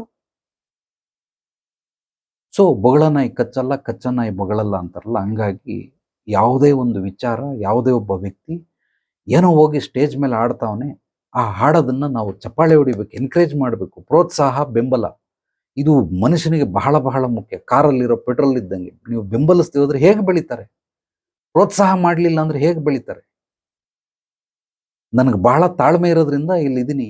ಏನು ಯೂಟ್ಯೂಬು ಸಬ್ಸ್ಕ್ರೈಬ್ಗಳು ಬೆಳೀತಾ ಇಲ್ಲ, ಯಾರು ಲೈಕ್ ಮಾಡಲ್ಲ, ಕಾಮೆಂಟ್ ಮಾಡಲ್ಲ, ಒಂದೇ ಕಾಮೆಂಟು, ಒಂದೇ ಲೈಕು, ಬಟ್ ವ್ಯೂಸ್ಗಳು ಸಾವಿರಾರಾಗಿರ್ತದೆ. ಯಾರಿಗೂ ಶೇರ್ ಮಾಡಬೇಕು ಅನ್ನೋ ಮನ್ಸು ಬರಲ್ಲ. ಬೇರೆಯವರಾಗಿದ್ರೆ ಅಯ್ಯ ನನ್ನ ಮಕ್ಳಿಗೆ ಎಷ್ಟು ಬಾಯಿ ಬಡ್ಕೊಂಡ್ರೆ ಅಷ್ಟು ಹೋಗಯ್ಯ ಅಂತ ಅಂದ್ಬಿಟ್ಟು ಬಿಟ್ಬಿಟ್ಟು ಓಡೋಗ್ಬಿಡೋರು. ನಾನು ಇವತ್ತಲ್ಲ ನಾಳೆ ತಾಳ್ಮೆ ಇರೋನು, ಹಂಗಾಗಿ ಇವತ್ತಲ್ಲ ನಾಳೆ ಬರ್ತದೆ, ಆಗ್ತದೆ ಒಂದ್ಸ, ಖಂಡಿತವಾಗ್ಲೂ ಬೆಳೆದೇ ಬೆಳೀತದೆ ಬಿಡೆಯ. ಸುಮ್ಮನೆ ನಮ್ಮ ಪಾಡಿಗೆ ನಾವು ಮಾಡ್ತಾ ಹೋಗೋಣ. ಕೃಷ್ಣ ಪರಮಾತ್ಮ ಹೇಳೋನೆ, ಅಪೇಕ್ಷೆಗಳನ್ನು ಪಡಬೇಡ, ಸುಮ್ಮನೆ ನೀನು ಕರ್ಮ ಮಾಡ್ತಾ ಹೋಗು, ಒಂದು ದಿವಸ ನಾನು ನೀನು ನೋಡ್ಕೊತೀನಿ ಅಂತ. ಹಂಗಾಗಿ ಕೃಷ್ಣ ಪರಮಾತ್ಮ ನೋಡ್ಕೊತಾನೆ ಅಂತ ಸುಮ್ಮನೆ ನನ್ನ ಪಾಡಿಗೆ ನಾನು ಮಾಡ್ತಾ ಇದ್ದೀನಿ. ಯಾವತ್ತೋ ಒಂದು ದಿವಸ ಫಲಿತಾಂಶ ಸಿಗ್ತದೆ. ಹಳ್ಳ ತೋಡು ಅಂತ ಹೇಳೋರೆ, ಅಲ್ಲಲ್ಲಿ ತೋಡೋದಕ್ಕಿಂತ ಒಂದು ಕಡೆ ನಿರಂತರವಾಗಿ ತೋಡ್ತಾ ಇರೋ 200 ಅಡಿಗೋ 300 ಅಡಿಗೋ 500 ಅಡಿಗೋ 1000 ಅಡಿಗೆ ನೀರು ಸಿಕ್ಕೇ ಸಿಗ್ತದೆ. ಸುಮ್ಮನೆ ತೋಡ್ತಾ ಹೋಗುವಂತ. ಏನೋ ಕೆಲವರು ಅದೃಷ್ಟ 40 ಅಡಿಗೆ ನೀರು ಸಿಕ್ಬಿಡ್ತು, 100 ಅಡಿಗೆ ಸಿಕ್ಬಿಡ್ತು, 200 ಅಡಿಗೆ ಸಿಕ್ಬಿಡ್ತು. ಕೆಲವರಿಗೆ ಅದೃಷ್ಟ ಇಲ್ಲ, ಸ್ವಲ್ಪ ನಿಧಾನವಾಗಿ ಅದೃಷ್ಟ ಬರ್ತದೆ, 300 ಅಡಿಗೆ ಸಿಗ್ಬೋದು, 500 ಅಡಿಗೆ ಸಿಗ್ಬೋದು, ಹಂಗಾಗಿ ಸಿಗ್ತದೆ ಬಿಡು ಅಂತ ತಾಳ್ಮೆಯಿಂದ ಮಾಡ್ತಾ ಇರ್ತೀವಿ. ಬಟ್ ಎನಿವೆ, ಒಂದು ಸಣ್ಣ ಯಶಸ್ಸು, ಚಿಕ್ಕ ಯಶಸ್ಸು, ಅವನೇನೋ ಮಾಡ್ದ, ಎನ್ಕರೇಜ್ ಮಾಡಿ. ಯಾರೇ ಆಗಲಿ, ನಿಮ್ಮ ಮನೆಯಲ್ಲಿರೋ ಅಣ್ಣ, ತಮ್ಮ, ಅಕ್ಕ, ತಂಗಿ ಏನೋ ಮಾಡ್ದ, ಚಪ್ಪಾಳೆ ಹೊಡಿಲಿ, ಬೆಂತಟ್ಟಿ, ಪ್ರೋತ್ಸಾಹ ಮಾಡಿ, ಅವನಿಗೊಂದು ಮೆಚ್ಚುಗೆಯನ್ನು ವ್ಯಕ್ತಪಡಿಸಿ, ಬಹಳ ಖುಷಿಯಾಗಿ ಅದ್ಭುತವಾಗಿ ಇನ್ನೊಂದು ನೆಕ್ಸ್ಟ್ ಲೆವೆಲ್ಗೆ ಹೋಗ್ತಾರೆ. ಅದು ಬಿಟ್ಬಿಟ್ಟು ನನ್ನ ಮಗ ಹಿಂಗೆ ಮಾಡ್ಬಿಟ್ಟು, ಅವನು ಹಿಂಗೆ ಮಾಡಬೇಕಿತ್ತು, ಹಂಗೆ ಮಾಡಬೇಕಿತ್ತು, ಹಾಗೆ ಹೀಗೆ ಅಂತ ಇದೆಲ್ಲ ಹೇಳ್ತಾರಲ್ಲ. ಯಾಕೆಂದ್ರೆ ಕೈಲಾಗದವ್ರು ಮಾತ್ರ ಹಿಂಗೆ ಹೇಳಕ್ ಸಾಧ್ಯನೇ ಹೊರತು ಕೈಲಾಗೋರು ಯಾರು ಹೇಳೋದಿಲ್ಲ. ಅವರೆಲ್ಲ ಎನ್ಕರೇಜ್ ಮಾಡ್ತಾರೆ, ಬೆಂಬಲಿಸ್ತಾರೆ, ಮಾರ್ಗದರ್ಶನ ಕೊಡ್ತಾರೆ. ನೋಡಪ್ಪ, ನಾನು ಹಿಂಗೆ ಮಾಡಿದ್ದೀನಿ, ನೀನು ಹಿಂಗೆ ಮಾಡಿದ್ರೆ ಖಂಡಿತವಾಗ್ಲಿ ಇಲ್ಲಿ ಬರ್ತೀಯ ಅಂತೇಳಿ ಎನ್ಕರೇಜ್ ಮಾಡ್ತಾರೆ. ಇವರೆಲ್ಲ ಕೈಲಾಗದವ್ರು, ನಾಮರ್ದರು ಅಂತ ಕರೀತಾರೆ, ನಪುಂಸಕ ಅಂತ ಕರೀತಾರೆ, ನಿರ್ಲಿಂಗಿಗಳು ಅಂತ ಕರೀತಾರೆ. ಇಂಥವ್ರಿಗೆಲ್ಲ ಏನು ಮಾಡ್ತಾರೆ, ಇವರು ಬೊಗಳ ನಾಯಿಗಳು. ಇವರು ಮಾಡೋದೂ ಇಲ್ಲ, ಮಾಡೋರ್ಗೂ ಬಿಡಲ್ಲ, ಮಾಡಿರೋರ್ಗೆ ಮೆಚ್ಚುಗೆನೂ ವ್ಯಕ್ತಪಡಿಸಲ್ಲ. ಸೊ ಅವರು ಬದುಕಲ್ಲ, ಬದುಕೋರ್ಗೂ ಬಿಡಲ್ಲ. ಆದ್ರಿಂದ ಇಂಥವ್ರನ್ನೆಲ್ಲ ಸಾಧ್ಯವಾದಷ್ಟು ದೂರ ಇಟ್ಬಿಡಿ. ನನಗೆ ಎಷ್ಟು ಕೆಟ್ಟ ಕೋಪ ಬರ್ತದೆ ಅಂದರೆ, ಪಾಪ ಅವನು ಏನೋ ಮನೆ ಕಟ್ತಾವನು, ಬಂದವರೆಲ್ಲ ಕಾಮೆಂಟ್, ಇಲ್ಲಿ ಸಜ್ಜಾ ಇರಬಾರ್ದು, ಡೋರ್ ಇಲ್ಲಿರಬಾರ್ದು, ಅಲ್ಲಿರ್ಬೇಕು, ಇಲ್ಲಿರ್ಬೇಕು, ಅದು ಇದು ಅಂತ. ನಾನು ಯಾಕಲೇ ಸೇರಿಸ್ತೆ ಇಂಥವ್ರನ್ನ? ಬೊಗಳೋ ನಾಯಿಗಳಿಗೆ ಪ್ರವೇಶವಿಲ್ಲ ಅಂತ ಬರೆದ್ಬಿಡು. ನಾನು ಬರ್ಸಿದ್ದೀನಿ ಇನ್ವಿಟೇಷನ್ ಕಾರ್ಡ್ ಗ್ರೂಪ್ ವರ್ಷದ ಹಿಂದ್ಗಡೆ. ನೀವೇನಾದರೂ ಕಾಮೆಂಟ್ ಕೊಡಂಗಿದ್ರೆ ದಯವಿಟ್ಟು ಗೃಹ ಪ್ರವೇಶಕ್ಕೆ ಬರಬೇಡಿ, ಬಂದು ನೋಡ್ಕೊಳ್ಳಿ, ಎಲ್ಲ ಅದ್ಭುತವಾಗಿ ನೋಡ್ಕೊಳ್ಳಿ, ಹೋಗಿ ಊಟ ಗೀಟ ಮಾಡ್ಕೊಳ್ಳಿ, ಏನೋ ಗಿಫ್ಟ್ ಕೊಡಂಗಿದ್ರೆ ಕೊಡಿ, ಕೊಡದಿದ್ರು ಸಂತೋಷ, ಹೋಗಿ ತೆರಳಿ, ಆಶೀರ್ವಾದಕ್ಕೋಸ್ಕರ ಕರೆದಿದ್ದಷ್ಟೇ. ಬಂದ್ಬಿಟ್ಟು ಇದು ಡೋರ್ ಇಲ್ಲಿರ್ಬೇಕಾಯ್ತು, ಈ ಬಣ್ಣ ಇಲ್ಲಿ ಹೊಡಿಸ್ಬೇಕಾಯ್ತು, ಕಬೋರ್ಡ್ ಇಲ್ಲಿರ್ಬೇಕಾಯ್ತು, ಅವ್ರು ಏನೋ ಕಷ್ಟಪಟ್ಟು ಏನೋ ಇಂಜಿನಿಯರು ಆರ್ಕಿಟೆಕ್ಚರ್ಗೆಲ್ಲ ನೋಡಿ ಅವ್ರಿಗೆ ಹೆಂಗೆ ಅನುಕೂಲ ಬೇಕು ಹಂಗೆ ಕಟ್ಕೊಂಡವ್ರು. ಅದು ಬಿಟ್ಬಿಟ್ಟು ಇವನು ಬಂದು ಎಲ್ಲ ಕಾಮೆಂಟ್ ಕೊಡ್ತಾ ಹಿಂಗಿದ್ರೆ ಈಗ ಅದನ್ನೆಲ್ಲ ಕಿತ್ಬಿಟ್ಟು ಚೇಂಜ್ ಮಾಡ್ಸೋಕ್ಕಾಗುತ್ತಾ? ಸರಿ, ಕಿತ್ಬಿಟ್ಟು ಚೇಂಜ್ ಮಾಡಿಸ್ತೀನಿ, ದುಡ್ಡು ನೀನು ಕೊಡ್ತೀಯಾ? ಕೊಡ್ತೇನೆ? ಇಲ್ಲ, ಕೊಡಲ್ಲ. ಮತ್ತೆ ಬೊಗಳಕ್ಕೆ ನಿನಗೆ ಕೊಡಕ್ಕಾಗಲ್ಲ ಅಂದಮೇಲೆ ನಿನಗೆ ಅವಶ್ಯಕತೆ ಇಲ್ಲ, ಮಾತಾಡೋ ಅವಶ್ಯಕತೆ ಇಲ್ಲ. ಅದಕ್ಕೆ ಬೊಗಳ ನಾಯಿಗಳಿಗೆ ಪ್ರವೇಶವಿಲ್ಲ. ಹಾಕಬಿಡಿ ಕೆಳಗಡೆ ಇನ್ವಿಟೇಷನ್ ಕಾರ್ಡ್. ಯಾಕೆ ಬೇಕು? ಅವಶ್ಯಕತೆ ಇಲ್ಲ. ಸೊ ಇಂಥವ್ರಿಗೆಲ್ಲ ಅವಕಾಶ ಕೊಟ್ಟರು. ಪಾಪ ಅವನು ಏನೋ ಸಾಲ ಸೋಲ ಮಾಡಿ, ಬ್ಯಾಂಕಲ್ಲಿ ಲೋನ್ ಮಾಡಿ, ಎಲ್ಲ ಒಡವೆ ಗಿಡವೆ ಇಟ್ಟು, ಏನೋ ಕಷ್ಟಪಟ್ಟು ಇವ್ರ ಹತ್ರ ಕೈ ಚಾಚಿ ಬಡ್ಡಿಗೆ ತಗೊಂಡು ಏನೋ ಮನೆ ಮಾಡೋನೆ. ಎಷ್ಟು ಕಷ್ಟ ಮನೆ ಕಟ್ಟೋದು ಅಂತಂದ್ರೆ. ಎಲ್ಲರೂ ದುಡ್ಡು ಇಟ್ಕೊಂಡು ಕಟ್ಟುತ್ತಾರೆ, ಎಲ್ಲರೂ ದುಡ್ಡು ಇಟ್ಕೊಂಡು ಮದುವೆ ಮಾಡ್ತಾರೆ. ಮನೆ ಕಟ್ಟಿ ನೋಡು, ಮದುವೆ ಮಾಡಿ ನೋಡು ಅಂತಾರೆ. ಎಲ್ಲರೂ ಹಂಗೆ ಮಾಡೋದಿಲ್ಲ. ಬಹಳ ಕಷ್ಟಪಟ್ಟು ಮಾಡಿರ್ತಾರೆ. ಕಷ್ಟಪಟ್ಟು ಮಾಡಿದಾಗ ನಾವು ಹೋಗ್ಬಿಟ್ಟು ಬಹಳ ಸುಲಭವಾಗಿ ಏನೋ ಒಂದು ಕಾಮೆಂಟ್ ಕೊಟ್ಬಿಟ್ಟು ಹಾಕ್ಬಿಟ್ಟು ಬಂದ್ಬಿಟ್ರೆ ಎಷ್ಟು ಬೇಸರ ಆಗುತ್ತೆ ಅವ್ರಿಗೆ. ಹಂಗೆಲ್ಲ ಮಾಡೋ ಅವಶ್ಯಕತೆ ಇಲ್ಲ. ಹೋಗ್ಬೇಕು, ಸುಮ್ಮನೆ ನಮ್ಮ ಕೆಲಸ ಏನಿದೆ, ಕರೆದವ್ರೆ ಹೋಗ್ಬೇಕು, ಆಶೀರ್ವಾದ ಮಾಡ್ಬೇಕು, ತಿನ್ನಬೇಕು, ಬರಬೇಕು, ಮುಗಿದೋಯ್ತು. ಸೊ ಇದೆಲ್ಲ ಮನುಷ್ಯನಿಗೆ ಜನರಲ್ ನಾಲೆಡ್ಜ್, ಸಾಮಾನ್ಯ ಜ್ಞಾನ. ಸೊ ಪರಮಜ್ಞಾನ, ಬ್ರಹ್ಮಜ್ಞಾನ ಅವಶ್ಯಕತೆನೇ ಇಲ್ಲ. ಸಾಮಾನ್ಯ ಜ್ಞಾನ ಇದ್ರೇನೆ ಸ್ವರ್ಗ ಸುಖಿಗಳಾಗಿ ಬದುಕ್ಬೋದು. ನಾನು ಸ್ವರ್ಗ ಸುಖಿ, ನೀನು ಸ್ವರ್ಗ ಸುಖಿ. ಯಾರಿಗೆ ಸಾಮಾನ್ಯ ಜ್ಞಾನನೂ ಗೊತ್ತಿಲ್ಲ, ಖಂಡಿತವಾಗ್ಲೂ ಇವ್ರು ಯಾರು ಉದ್ಧಾರ ಆಗಕ್ಕೆ ಸಾಧ್ಯವೇ ಇಲ್ಲ. ಅದಕ್ಕೆ ನನಗೆ ಬೊಗಳ ನಾಯಿಗಿಂತ ಕಚ್ಚ ನಾಯಿ ಬಹಳ ಬಹಳ ಪ್ರಿಯ. ಏನೋ ಒಂದು ಸಣ್ಣ ಸಾಧನೆನಾದರೂ ಮಾಡಿದಾನೆ, ಬಹಳ ಸಂತೋಷ. ಔಟ್ಪುಟ್ ರಿಸಲ್ಟ್ ಏನು ಬಂತು? ಕೆಲಸ ಮಾಡ್ದ, ಮಾಡಲಿಲ್ಲ, ಬೊಗಳಕಂಡೇ ಇದೆಯಾ? ನಾನು ಹಂಗೆ ಸಿನಿಮಾ ತೆಗೆದ್ಬಿಡ್ತೀನಿ, ಹಿಂಗೆ ಸಿನಿಮಾ ತೆಗ್ದು, ನನ್ನ ಮಕ್ಕಳೆಲ್ಲ ಏನು ಸಿನಿಮಾ ತೆಗಿಯೋದು, ನಾನು ಹಿಂಗೆ ಸಿನಿಮಾ ತೆಗಿತೀನಿ, ಹಂಗೆ ಸಿನಿಮಾ ತೆಗಿತೀನಿ. 5 ವರ್ಷ ಆಯಿತು, 10 ವರ್ಷ ಆಯಿತು, 15 ವರ್ಷ ಆಯಿತು, ಇನ್ನೂ ಸಿನಿಮಾನೇ ತೆಗೆದಿಲ್ಲ. ಬಟ್ ಇವತ್ತು ಬೊಗಳ್ತಾನೆ ಅವನೇ. 45 ವರ್ಷ ಆಗೋಯ್ತು, ಇನ್ಯಾವಾಗಲೇ ನೀನು ಸಿನಿಮಾ ತೆಗಿಯೋದು? ಎಳೆ ಕಿಸ್ಲೆಗಳೆಲ್ಲ ಬಂದ್ಬಿಟ್ಟು 1000 ಕೋಟಿ, ಲಕ್ಷ ಕೋಟಿ, 1,500 ಕೋಟಿ ದುಡ್ಡು ಮಾಡ್ತಾವ್ರೆ. 45 ವರ್ಷ ಆಯ್ತು, ಇನ್ಯಾವಾಗ ತೆಗಿತೀವಿ? 15 ವರ್ಷದಿಂದ ಹೇಳ್ತಾನೆ ಇದೆಯೇ ಹೊರತು, ಬೊಗಳ್ತಾನೆ ಇದೆಯೇ ಹೊರತು ಕೆಲಸ ಮಾಡಲೇ ಇಲ್ಲ. ನಿನ್ನ ಹತ್ರ ಕಲ್ತ್ಕೊಂಡ್ರೆ ಹುಡುಗರು ಅವ್ರು ಹೋಗ್ಬಿಟ್ಟು ಸಿನಿಮಾ ಮಾಡ್ಬಿಟ್ಟವ್ರೆ, ರಿಲೀಸು ಆಗ್ಬಿಟ್ಟಿತ್ತು, ನೀನು ಇನ್ನೂ ಮಾಡಿಲ್ಲ. ಸೊ ಅದಕ್ಕೋಸ್ಕರ ಬೊಗಳ ನಾಯಿಗಳನ್ನ ದಯವಿಟ್ಟು ಬೆಲೆ ಕೊಡಬೇಡಿ, ಇಂಥವ್ರನ್ನ ಸೇರಿಸ್ಕೊಳ್ಳಬೇಡಿ. ಕೆಲಸ ಮಾಡಬೇಕು. ಏನು ಮಾಡಿದ್ಯಾ, ಎಷ್ಟು ಮಾಡಿದೆ ಪರವಾಗಿಲ್ಲ, 10% ಆದ್ರೂ ಪರವಾಗಿಲ್ಲ, ಒಂದು ಮಾಡಿ ತೋರಿಸ್ಬಿಡು.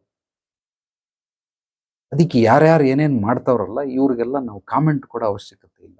ಅವ್ರು ಏನೋ ಮಾಡ್ತಾವ್ರೆ, ಆ ಹಂತಕ್ಕೆ ಬರೋದಕ್ಕೆ ಸಾಕಷ್ಟು ಪ್ರಯೋಗಗಳನ್ನು ಮಾಡಿರ್ತಾರೆ. ನಾವಿಲ್ಲಿ ಕುತ್ಕೊಂಡು ಕಾಮೆಂಟ್ ಮಾಡೋದು ಬಹಳ ಬಹಳ ಸುಲಭ.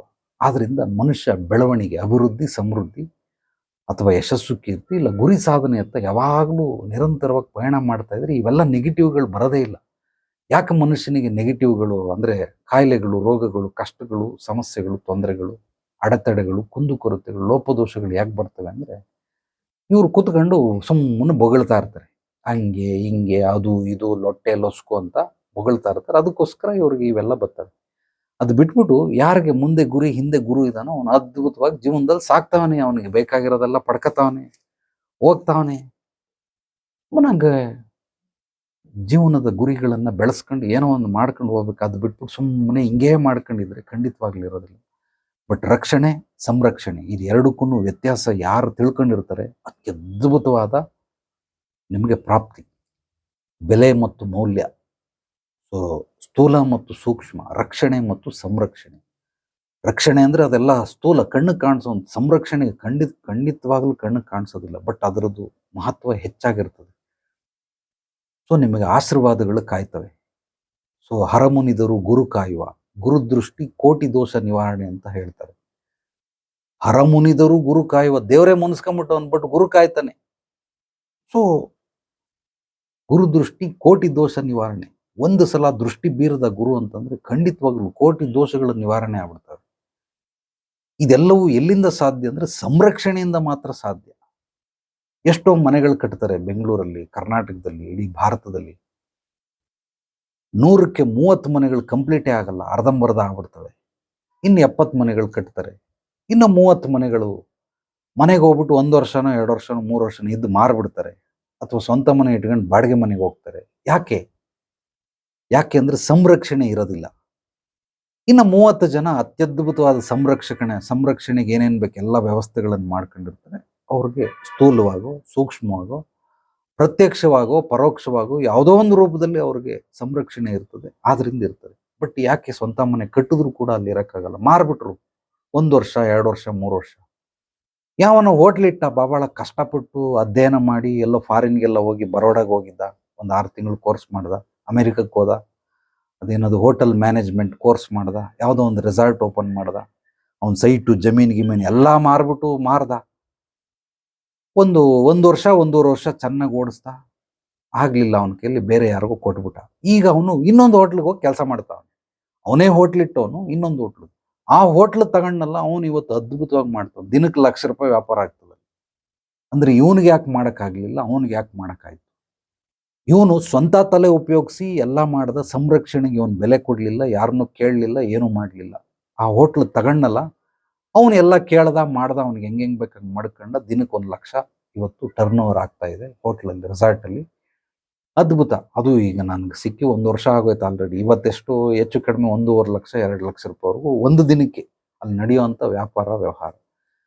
ಒಂದು 20% ಅಂತ ಇಟ್ಕೊಂಡ್ರು ಅವನಿಗೆ ₹20,000 ₹40,000 ಸಿಗ್ತದೆ ಒಂದು ದಿನಕ್ಕೆ. ಸಾಕು, ಒಂದು ದಿವಸಕ್ಕೆ ₹40,000 ಬೇಜಾನ ಆಯ್ತು. ಸೊ ಹಂಗಾಗಿರೋದ್ರಿಂದ ಸಂರಕ್ಷಣೆ ಬಹಳ ಬಹಳ ಮುಖ್ಯ.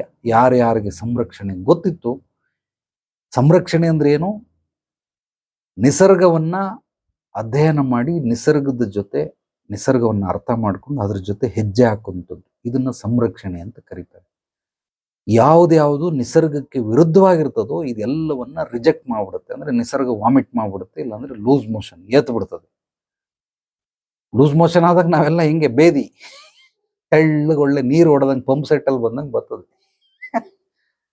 ಸೊ ಇದೆಲ್ಲ ಏನು ಬೇದಿ ಅಂದ್ರೆ ಹೊಟ್ಟೆಗೆ ಸರಿ ಇಲ್ಲ, ಊಟ ಫುಡ್ ಆಗ್ಲಿಲ್ಲ, ಸೆಟ್ ಆಗ್ಲಿಲ್ಲ, ಅದಕ್ಕೆ ಮೇಲ್ಗಡೆಯಿಂದನಾದ್ರೂ ಬರ್ತದೆ, ಇಲ್ಲ ಕೆಳಗಡೆಯಿಂದನಾದ್ರೂ ಹೋಯ್ತದೆ. ನಿಸರ್ಗನೂ ಹಂಗೆ, ಯಾರ್ಯಾರು ನಿಸರ್ಗನ ಅರ್ಥ ಮಾಡ್ಕೊಳ್ಳಲ್ಲ, ಅದಕ್ಕೆ ಊಟ ಸೆಟ್ ಆಗ್ಲಿಲ್ಲ ಅಂದ್ರೆ ಎಲ್ಲಾರನ್ನು ಬೇದಿ ಮಾಡಿ ಬಿಟ್ಬಿಡ್ತದೆ. ಇದೇ ಫೇಲ್ಯೂರ್ ಅಂತ. ಸೊ ಹಂಗಾಗಿರೋದ್ರಿಂದ ಚೆನ್ನಾಗಿ ಅಧ್ಯಯನ ಮಾಡಿ, ಸೊ ಸ್ವ ಅಧ್ಯಯನ ಅಂತ ಕರೀತಾರೆ. ಉದಾಹರಣೆಗೆ ಸಂರಕ್ಷಣೆ ಬಗ್ಗೆ ಇನ್ನೊಂದು ಹೇಳ್ತೀನಿ. ಎಲ್ಲರೂ ಕೂಡ ಈಜು ಹೊಡಿತಾರೆ, ಅಂದ್ರೆ ಈಜು ಕಲ್ತಿರ್ತಾನೆ. ನನಗೆ ಯಾರು ಕಲ್ಸ್ಕೊಟ್ಟ, ಯಾರೋ ಒಬ್ಬ ಅವನಿಗೆ ಯಾರು ಅವನ ಸ್ನೇಹಿತ, ಅವನಿಗೆ ಯಾರೋ ಅವನ ಮೊಟ್ಟ ಮೊದಲನೇ ಬಾರಿ ಈಜು ಕಲ್ತವನು ಯಾರು? ಭೂಮಂಡಲ ಸೃಷ್ಟಿಯಾದಾಗ್ಲಿಂದ ಮಾನವ ಭೂಮಂಡಲದಲ್ಲಿ ವಾಸಿ ಮಾಡೋದಕ್ಕೆ ಶುರುವಾದಾಗ್ಲಿಂದ ಈಜು ಕಲ್ತವನು ಮೊಟ್ಟ ಮೊದಲನೇ ವ್ಯಕ್ತಿ ಯಾರು ಗೊತ್ತಿಲ್ಲ. ಅದು ಹೇಗೆ ಕಲ್ತ? ಅದು ನಿಸರ್ಗ ಅವನಿಗೆ ಕಲಿಸ್ಕೊಡ್ತು. ಮೊಟ್ಟ ಮೊದಲನೇ ಬಾರಿ ತಬಲ ಕಲ್ತವ್ರು ಯಾರು? ಮೊಟ್ಟ ಮೊದಲನೇ ಬಾರಿ ಹಾರ್ಮೋನಿಯಂ ನುಡಿಸ್ತವ್ರು ಯಾರು? ಮೊಟ್ಟ ಮೊದಲನೇ ಬಾರಿ ಹಾಡ್ದವ್ರು ಯಾರು? ಮೊಟ್ಟ ಮೊದಲನೇ ಬಾರಿ ಕೊಳ್ಳು ನುಡಿಸ್ತವ್ರು ಯಾರು? ಈಗ ನುಡಿಸೋರ್ಗೆ ಅವ್ರು ಯಾರು, ಅವ್ರ ಗುರುಗಳು, ಅವ್ರ ಗುರುಗಳು, ಸಾವಿರಾರು ಗುರುಗಳು ಹೇಳ್ಕೊಟ್ಟಿರ್ತಾರೆ. ಬಟ್ ಮೊದಲನೇ ವ್ಯಕ್ತಿ ಯಾರು? ಇವರನ್ನ ಮಹಾತ್ಮ ಅಂತ ಕರೀತಾರೆ. ಮಹಾತ್ಮ ಯಾರು ಅಂತಂದ್ರೆ ನಿಸರ್ಗದಿಂದ ಡೈರೆಕ್ಟ್ ಆಗಿ ಕನೆಕ್ಟ್ ಆಗಿ ಆ ಒಂದು ವಿದ್ಯೆಗಳನ್ನ, ಆ ಒಂದು ಕಲೆಗಳನ್ನ ಕಲ್ತಿರ್ತಾರೆ. ಇವರೆಲ್ಲ ಸತ್ಪುರುಷರು, ಮಹಾನ್ ಪುರುಷರು, ಮಹಾತ್ಮರು ಅಂತ ಕರೀತಾರೆ. ಇವರು ಮಹಾತ್ಮರು. ಇದು ಸಾಧ್ಯವಿದೆ. ಎಷ್ಟು ಜನಕ್ಕೆ ಸಾಧ್ಯವಿದೆ ಅಂದ್ರೆ ಕೋಟಿಲ್ ಒಬ್ಬನಿಗೆ ಮಾತ್ರ ಸಾಧ್ಯವಿದೆ, ಎಲ್ಲರಿಗೂ ಸಾಧ್ಯವಿಲ್ಲ. ಇದು ಸಂರಕ್ಷಣೆ ಅಂದ್ರೆ ಬೈ ಬರ್ತ್ ಇನ್ಬಿಲ್ಟ್ ಮೆಮೊರಿ ಅಂತ ಕರೀತಾರೆ. ಇವಾಗೆಲ್ಲ ಮೊಬೈಲ್ ತಗೊಂಡ್ರೆ 1 TB ಇನ್ಬಿಲ್ಟ್ ಮೆಮೊರಿನೇ 1 TB. ನೀವು ಮೆಮೊರಿನ ಎಕ್ಸ್ಪೆಂಡಬಲ್ ಮಾಡ್ಕೊಳ್ಳಿ, ಇನ್ನೊಂದು TB ಹಾಕೊಳ್ಳಿ. ಅದೇ ತರ ಹುಟ್ಟದಾಗ್ಲೇ ಅವನಿಗೆಲ್ಲ ಒಲ್ದು ಬಂದ್ಬಿಟ್ಟಿರ್ತದೆ. ಸಂರಕ್ಷಣೆ ಯಾರು? ಸಂರಕ್ಷಣೆ ಹುಟ್ಟದಾಗ ಬಂದಿದ್ದು ಯಾರಿಗೆ? ಕೃಷ್ಣ ಪರಮಾತ್ಮ. ಮಗು ಒಂದು ದೊಡ್ಡ ರಾಕ್ಷಸಿನ ಸಾಯಿಸ್ಬಿಟ್ಟ, ಮೊಲೆನ ಕಚ್ಚಿ ನಿಪ್ಪಲ್ನ ಕಚ್ಚಿಬಿಟ್ಟು ಸಾಯಿಸ್ಬಿಟ್ಟ. ಅಂಬೆಗಾಲು ಇಡ್ತಾ ಇಡ್ತಾ 2 ಮರಕ್ಕೆ ಅದು ಯಾವುದೋ ಒಂದು ಶಾಪಗ್ರಸ್ತವಾಗಿತ್ತು. ಅವರಿಬ್ಬರಿಗೆ ಆ ಉರುಳಕಲ್ಲಲ್ಲಿ ತಗೊಂಡು ಬಂದು ಮರ ಎಲ್ಲ ಬಿದ್ದೋಯ್ತು. ಅವರು ಶಾಪದಿಂದ ವಿಮುಕ್ತರಾದರು. 14 ವರ್ಷಕ್ಕೆ ಕಂಸನ ಕೊಂದುಬಿಟ್ಟ. ಇವನು ಹುಟ್ಟದಾನೆ ಇನ್ಬಿಲ್ಟ್ ಮೆಮೊರಿ ಕೃಷ್ಣ ಪರಮಾತ್ಮನಿಗೆ. ರಾಮನಿಗೆ ಇನ್ಬಿಲ್ಟ್ ಮೆಮೊರಿ ಇಲ್ಲ, ಅವನು ದುಡಿಬೇಕು, ತಿನ್ಬೇಕು. ಕೃಷ್ಣ ಪರಮಾತ್ಮನ ದುಡಿಯೋ ಅವಶ್ಯಕತೆನೇ ಇಲ್ಲ. ಕೆಲವರು ಸಂಪಾದನೆ ಮಾಡ್ತಾರೆ, ಮತ್ತೆ ಕೆಲವರಿಗೆ ಅಂದ್ರೆ ಕಲೆಗಳನ್ನ, ವಿದ್ಯೆಗಳನ್ನ ಇನ್ನೊಬ್ರು ಸಂಪಾದನೆ ಮಾಡಲ್ಲ. ಇನ್ಬಿಲ್ಟ್ ಬಂದ್ಬಿಟ್ಟಿರ್ತದೆ ಇವನಿಗೆ ಆಲ್ರೆಡಿ. ಕೃಷ್ಣ ಪರಮಾತ್ಮ ಅಪ್ಡೇಟೆಡ್ ವರ್ಷನ್, ಅವನು ರಾಮ ಓಲ್ಡ್ ಡೇಟೆಡ್ ವರ್ಷನ್, ಇವನು ಕೃಷ್ಣ ಪರಮಾತ್ಮ ಅಪ್ಡೇಟೆಡ್ ವರ್ಷನ್. ಇನ್ಬಿಲ್ಟ್ ಮೆಮೊರಿ ಇವನಿಗೆಲ್ಲ ಬಂದ್ಬಿಟ್ಟೈತೆ. ಅಂದ್ರೆ ಸಂರಕ್ಷಕ ಅಂತ ಕರೆಯೋದು ಕೃಷ್ಣ ಮುಂದೆ ಜಗದ್ಗುರು ಅಂತ. ಸಂರಕ್ಷಕ ಕೃಷ್ಣ ಪರಮಾತ್ಮ ಯಾರು? ಸಂರಕ್ಷಕ. ಆದ್ರಿಂದ ಅವನಿಗೆ ಸಂರಕ್ಷಣೆ ಮಾಡುವಂತ ಅತ್ಯದ್ಭುತವಾದ ಮಹಾನ್ ಶಕ್ತಿ ಉಳ್ಳವನು ಶ್ರೀಕೃಷ್ಣ ಪರಮಾತ್ಮ. ಆದ್ರಿಂದ ಕೃಷ್ಣಂ ಒಂದೇ ಜಗದ್ಗುರುಂ ಅಂತ. ಅಂದ್ರೆ ಏನಕ್ಕೆ ಹಂಗೆ ಹೇಳ್ತಾರೆ ಅಂದ್ರೆ, ರಾಮಂ ಒಂದೇ ಜಗದ್ಗುರುಂ ಅಂತ ಹೇಳಲ್ಲ. ಯಾಕೆ? ರಾಮ ಚರಿತ್ರವಂತ. ಸೊ ಕೃಷ್ಣ ಹಂಗಲ್ಲ, ಇವನು ಸಂರಕ್ಷಕ. ಇವನಿಗೆ ಇನ್ಬಿಲ್ಡ್ ಹುಟ್ಟಿದಾಗಲೇ ಎಲ್ಲ ವಿದ್ಯೆಗಳು, ಕಲೆಗಳು, ಭಗವಂತ ವಿಷ್ಣುವಿನ ಸ್ವರೂಪ, ಎಲ್ಲ ವಿದ್ಯೆಗಳನ್ನು ಹುಟ್ಟದಾನೆ ತಗೊಂಡ್ಬಂದ್ಬಿಟ್ಟಿದ್ದ. ಹಂಗಾಗಿ ಕೆಲವರು ಕಲಿಬೇಕಾಗತ್ತೆ, ಕಷ್ಟಪಟ್ಟು ಕಲ್ತು ಅಭ್ಯಾಸದಿಂದ, ಪ್ರಾಕ್ಟೀಸ್ ಮೇಕ್ ಪರ್ಫೆಕ್ಟ್ ಅಂತ ಕಲ್ತು ಕಲೆಗಳನ್ನ, ವಿದ್ಯೆಗಳನ್ನ ತಿಳ್ಕೊಳ್ಬೇಕು. ಕೆಲವ್ರಿಗೆ ಇನ್ಬಿಲ್ಟ್ ಮೆಮೊರಿ ಬಂದ್ಬಿಟ್ಟಿರ್ತದೆ, ಅವ್ನು ಕಲಿಯೋ ಅವಶ್ಯಕತೆ ಇಲ್ಲ, ಸುಮ್ಮನೆ ನೋಡಿದ್ರೆ ಸಾಕು. ಸೊ ಇಂಥವರೆಲ್ಲ ಕೆಲವರು ಇರ್ತಾರೆ. ಆದರೂ ಮಹಾತ್ಮರು ಯಾರು ಅಂತಂದ್ರೆ, ಮೊಟ್ಟ ಮೊದಲನೇ ಬಾರಿ ಏನನ್ನಾದರೂ ಜಗತ್ತಲ್ಲಿ ಯಾರೂ ಮಾಡಿಲ್ಲ ಅದನ್ನ ಮಾಡ್ತಾರಲ್ಲ, ಇವರೆಲ್ಲ ಮಹಾತ್ಮರು. ಬುದ್ಧ ಮಹಾತ್ಮ, ಬಸವಣ್ಣ ಮಹಾತ್ಮ, ಮಹಾವೀರ ಮಹಾತ್ಮ. ಆದ್ರಿಂದ ಏನು ಮಹಾತ್ಮರಿಗೆ ಕಡಿಮೆನಾ? ನಾನು ಇವ್ರನ್ನೆಲ್ಲ ಅಮೆಜಾನ್ ಕಾಡ್ ಅಂತ ಕರಿತೀನಿ. ಇಡೀ ಭೂಮಂಡಲದಲ್ಲಿ ಅಮೆಜಾನ್ ಕಾಡಿಂದ 20% ಆಕ್ಸಿಜನ್ ಸಪ್ಲೈ ಆಗುತ್ತೆ. ಹಂಗೆ ಇವರೆಲ್ಲ ಮಹಾತ್ಮರಿಂದ ನಾವು ಬದುಕ್ತಾ ಇದ್ದೀರಿ. ಆಕ್ಸಿಜನ್ ಅಂದ್ರೆ ಜೀವನದ ಒಂದು ಜ್ಞಾನವನ್ನು ಹೀರ್ಕೊಳ್ತಾ ಇದ್ದೀರಿ. ಜ್ಞಾನ ಅನ್ನೋದು ಕೂಡ ನನ್ನ ಪ್ರಕಾರವಾಗಿ ಆಕ್ಸಿಜನ್ನೇ. ಅದು ಯಾರ್ಯಾರಿಗೆ ಜ್ಞಾನ ಇಲ್ಲ, ಎಲ್ಲ ಉಸಿರಾಟದ ಸಮಸ್ಯೆಯಿಂದ ನರಳ್ತಾ ಇರ್ತಾರೆ. ಉಸಿರಾಟದ ಸಮಸ್ಯೆ ಅಂದ್ರೆ ಅಜ್ಞಾನದಿಂದ ನರಳ್ತಾ ಇರ್ತಾರೆ. ಅದಕ್ಕೆ ಜ್ಞಾನ ಅನ್ನೋ ಉಸಿರಾಟ ಬೇಕು. ಈ ಜ್ಞಾನ ಅನ್ನೋದು ಎಲ್ಲಿಂದ ಸಿಗ್ತದೆ? ಮಹಾತ್ಮರಿಂದ ಸಿಗ್ತದೆ, ಸಾಧಕರಿಂದ ಸಿಗ್ತದೆ. ಸೊ ಅಧ್ಯಯನಕೋರರು ಯಾರ್ಯಾರು ಇರ್ತಾರೆ, ಇವರಿಂದ ಸಿಗ್ತದೆ. ನಿರಂತರತೆ ಎಲ್ಲಿರುತ್ತೋ ಅಲ್ಲಿ ಯಶಸ್ಸು, ಕೀರ್ತಿ ಸಿಕ್ಕೇ ಸಿಗುತ್ತೆ, ಅಭಿವೃದ್ಧಿ, ಸಮೃದ್ಧಿ ಸಿಕ್ಕೇ ಸಿಗುತ್ತೆ. ಸೊ ಗುರಿ ಸಾಧನೆಯನ್ನು ಮಾಡೇ ಮಾಡಬಹುದು. ನಿರಂತರತೆ. ಆದ್ದರಿಂದ ಕೆಲವ್ರು ಯಾರೋ ಏನೋ ಪ್ರಶ್ನೆ ಕೇಳಿದ್ರು ಕ್ಲಾಸಲ್ಲಿ ಬಂದಾಗ ಮಾರ್ಗದರ್ಶನ ಏನು ಅಂತ ವಿಡಿಯೋ ಮಾಡಿದ್ದೀನಿ. ನಾಳೆ ನಾಳಿದ್ದು ಬರ್ಬೋದು. ಆ ವಿಡಿಯೋಗಳನ್ನು ನೋಡ್ಕೊಳ್ಳಿ. ಮಾರ್ಗದರ್ಶನ ಅಂದರೆ ಏನು ಅನ್ನೋದು ತಿಳಿಸಿದ್ದೀನಿ. ಸೊ ಅದು ವಿಡಿಯೋ ನೋಡೂ ಅರ್ಥ ಆಗಲಿಲ್ಲ ಅಂದರೆ ಕಾಮೆಂಟ್ ಮಾಡಿ ಅಥವಾ ನನ್ನ ವಾಟ್ಸಪ್ ನಂಬರ್ಗೆ ವಾಯ್ಸ್ ಮೆಸೇಜ್ ಕಳಿಸಿ, ಖಂಡಿತವಾಗಿ ತಿಳಿಸ್ತೀನಿ. ಯಾರಿಗೆ ಯಾವುದೇ ಥರ ಸಮಸ್ಯೆಗಳಿರಲಿ ನೇರವಾಗಿ ಬಂದು ಭೇಟಿ ಮಾಡಿ. ನಿಮ್ಮ ಪೂರ್ವಾಪರಗಳನ್ನು ತಿಳ್ಕೊಳ್ಳೋದೇ ನೀವು ಕೇಳುವಂಥ ಪ್ರಶ್ನೆಗೆ ನಿಮ್ಮ ಸಮಸ್ಯೆಗಳಿಗೆ ಪರಿಹಾರ ಕೊಡೋದಕ್ಕಾಗೋದಿಲ್ಲ, ಮಾರ್ಗದರ್ಶನ ನೀಡೋದಕ್ಕಾಗೋದಿಲ್ಲ. ಆದ್ದರಿಂದ ನೇರವಾಗಿ ಬಂದು ಭೇಟಿಯಾದ ನಂತರ ಮೊದಲು ಸಮಸ್ಯೆಗೆ ಮೂಲ ಹುಡುಕಿ ಆಮೇಲೆ ಪರಿಹಾರಗಳನ್ನು ಕೊಡಬೇಕು. ಸೊ ನಿಮ್ಮ ಅತ್ಯಮೂಲ್ಯವಾದ ಸಮಯವನ್ನು ಕೊಟ್ಟು ಸೊ ಎಲ್ಲರೂ ಕೂಡ ಸತ್ಸಂಗ ಕಾರ್ಯಕ್ರಮಕ್ಕೆ ಬಂದಿರೋರಿಗೆಲ್ಲ ಅಥವಾ ಈ ವಿಡಿಯೋ ನೋಡ್ತಾ ಇರೋ ಪ್ರತಿಯೊಬ್ಬರಿಗೂ ಕೂಡ ಎಲ್ರಿಗೂ ಅತ್ಯದ್ಭುತವಾದ ಹೃತ್ಪೂರ್ವಕ ಧನ್ಯವಾದಗಳು. ಎಲ್ರಿಗೂ ಒಳ್ಳೆಯದಾಗಲಿ. ನಾಳೆ ಮತ್ತೆ ಭೇಟಿಯಾಗೋಣ ಮತ್ತಷ್ಟು ಸತ್ವಭರಿತ ವಿಚಾರಗಳೊಂದಿಗೆ. ಎಲ್ಲರೊಳಗಡೆಗಿರುವ ಭಗವಂತನಿಗೆ ನನ್ನ ಭಕ್ತಿಪೂರ್ವ ಪ್ರಣಾಮಗಳು. ಸರ್ವೇ ಜನೋ ಸುಖಿನೋ ಭವಂತು. ಶುಭರಾತ್ರಿ. ಓಕೆ ಸ್ನೇಹಿತರೆ, ನಾನು ನಿರ್ಗಮಿಸ್ತೀನಿ. ಓಂ ಶ್ರೀ ಗುರುಭ್ಯೋ ನಮಃ.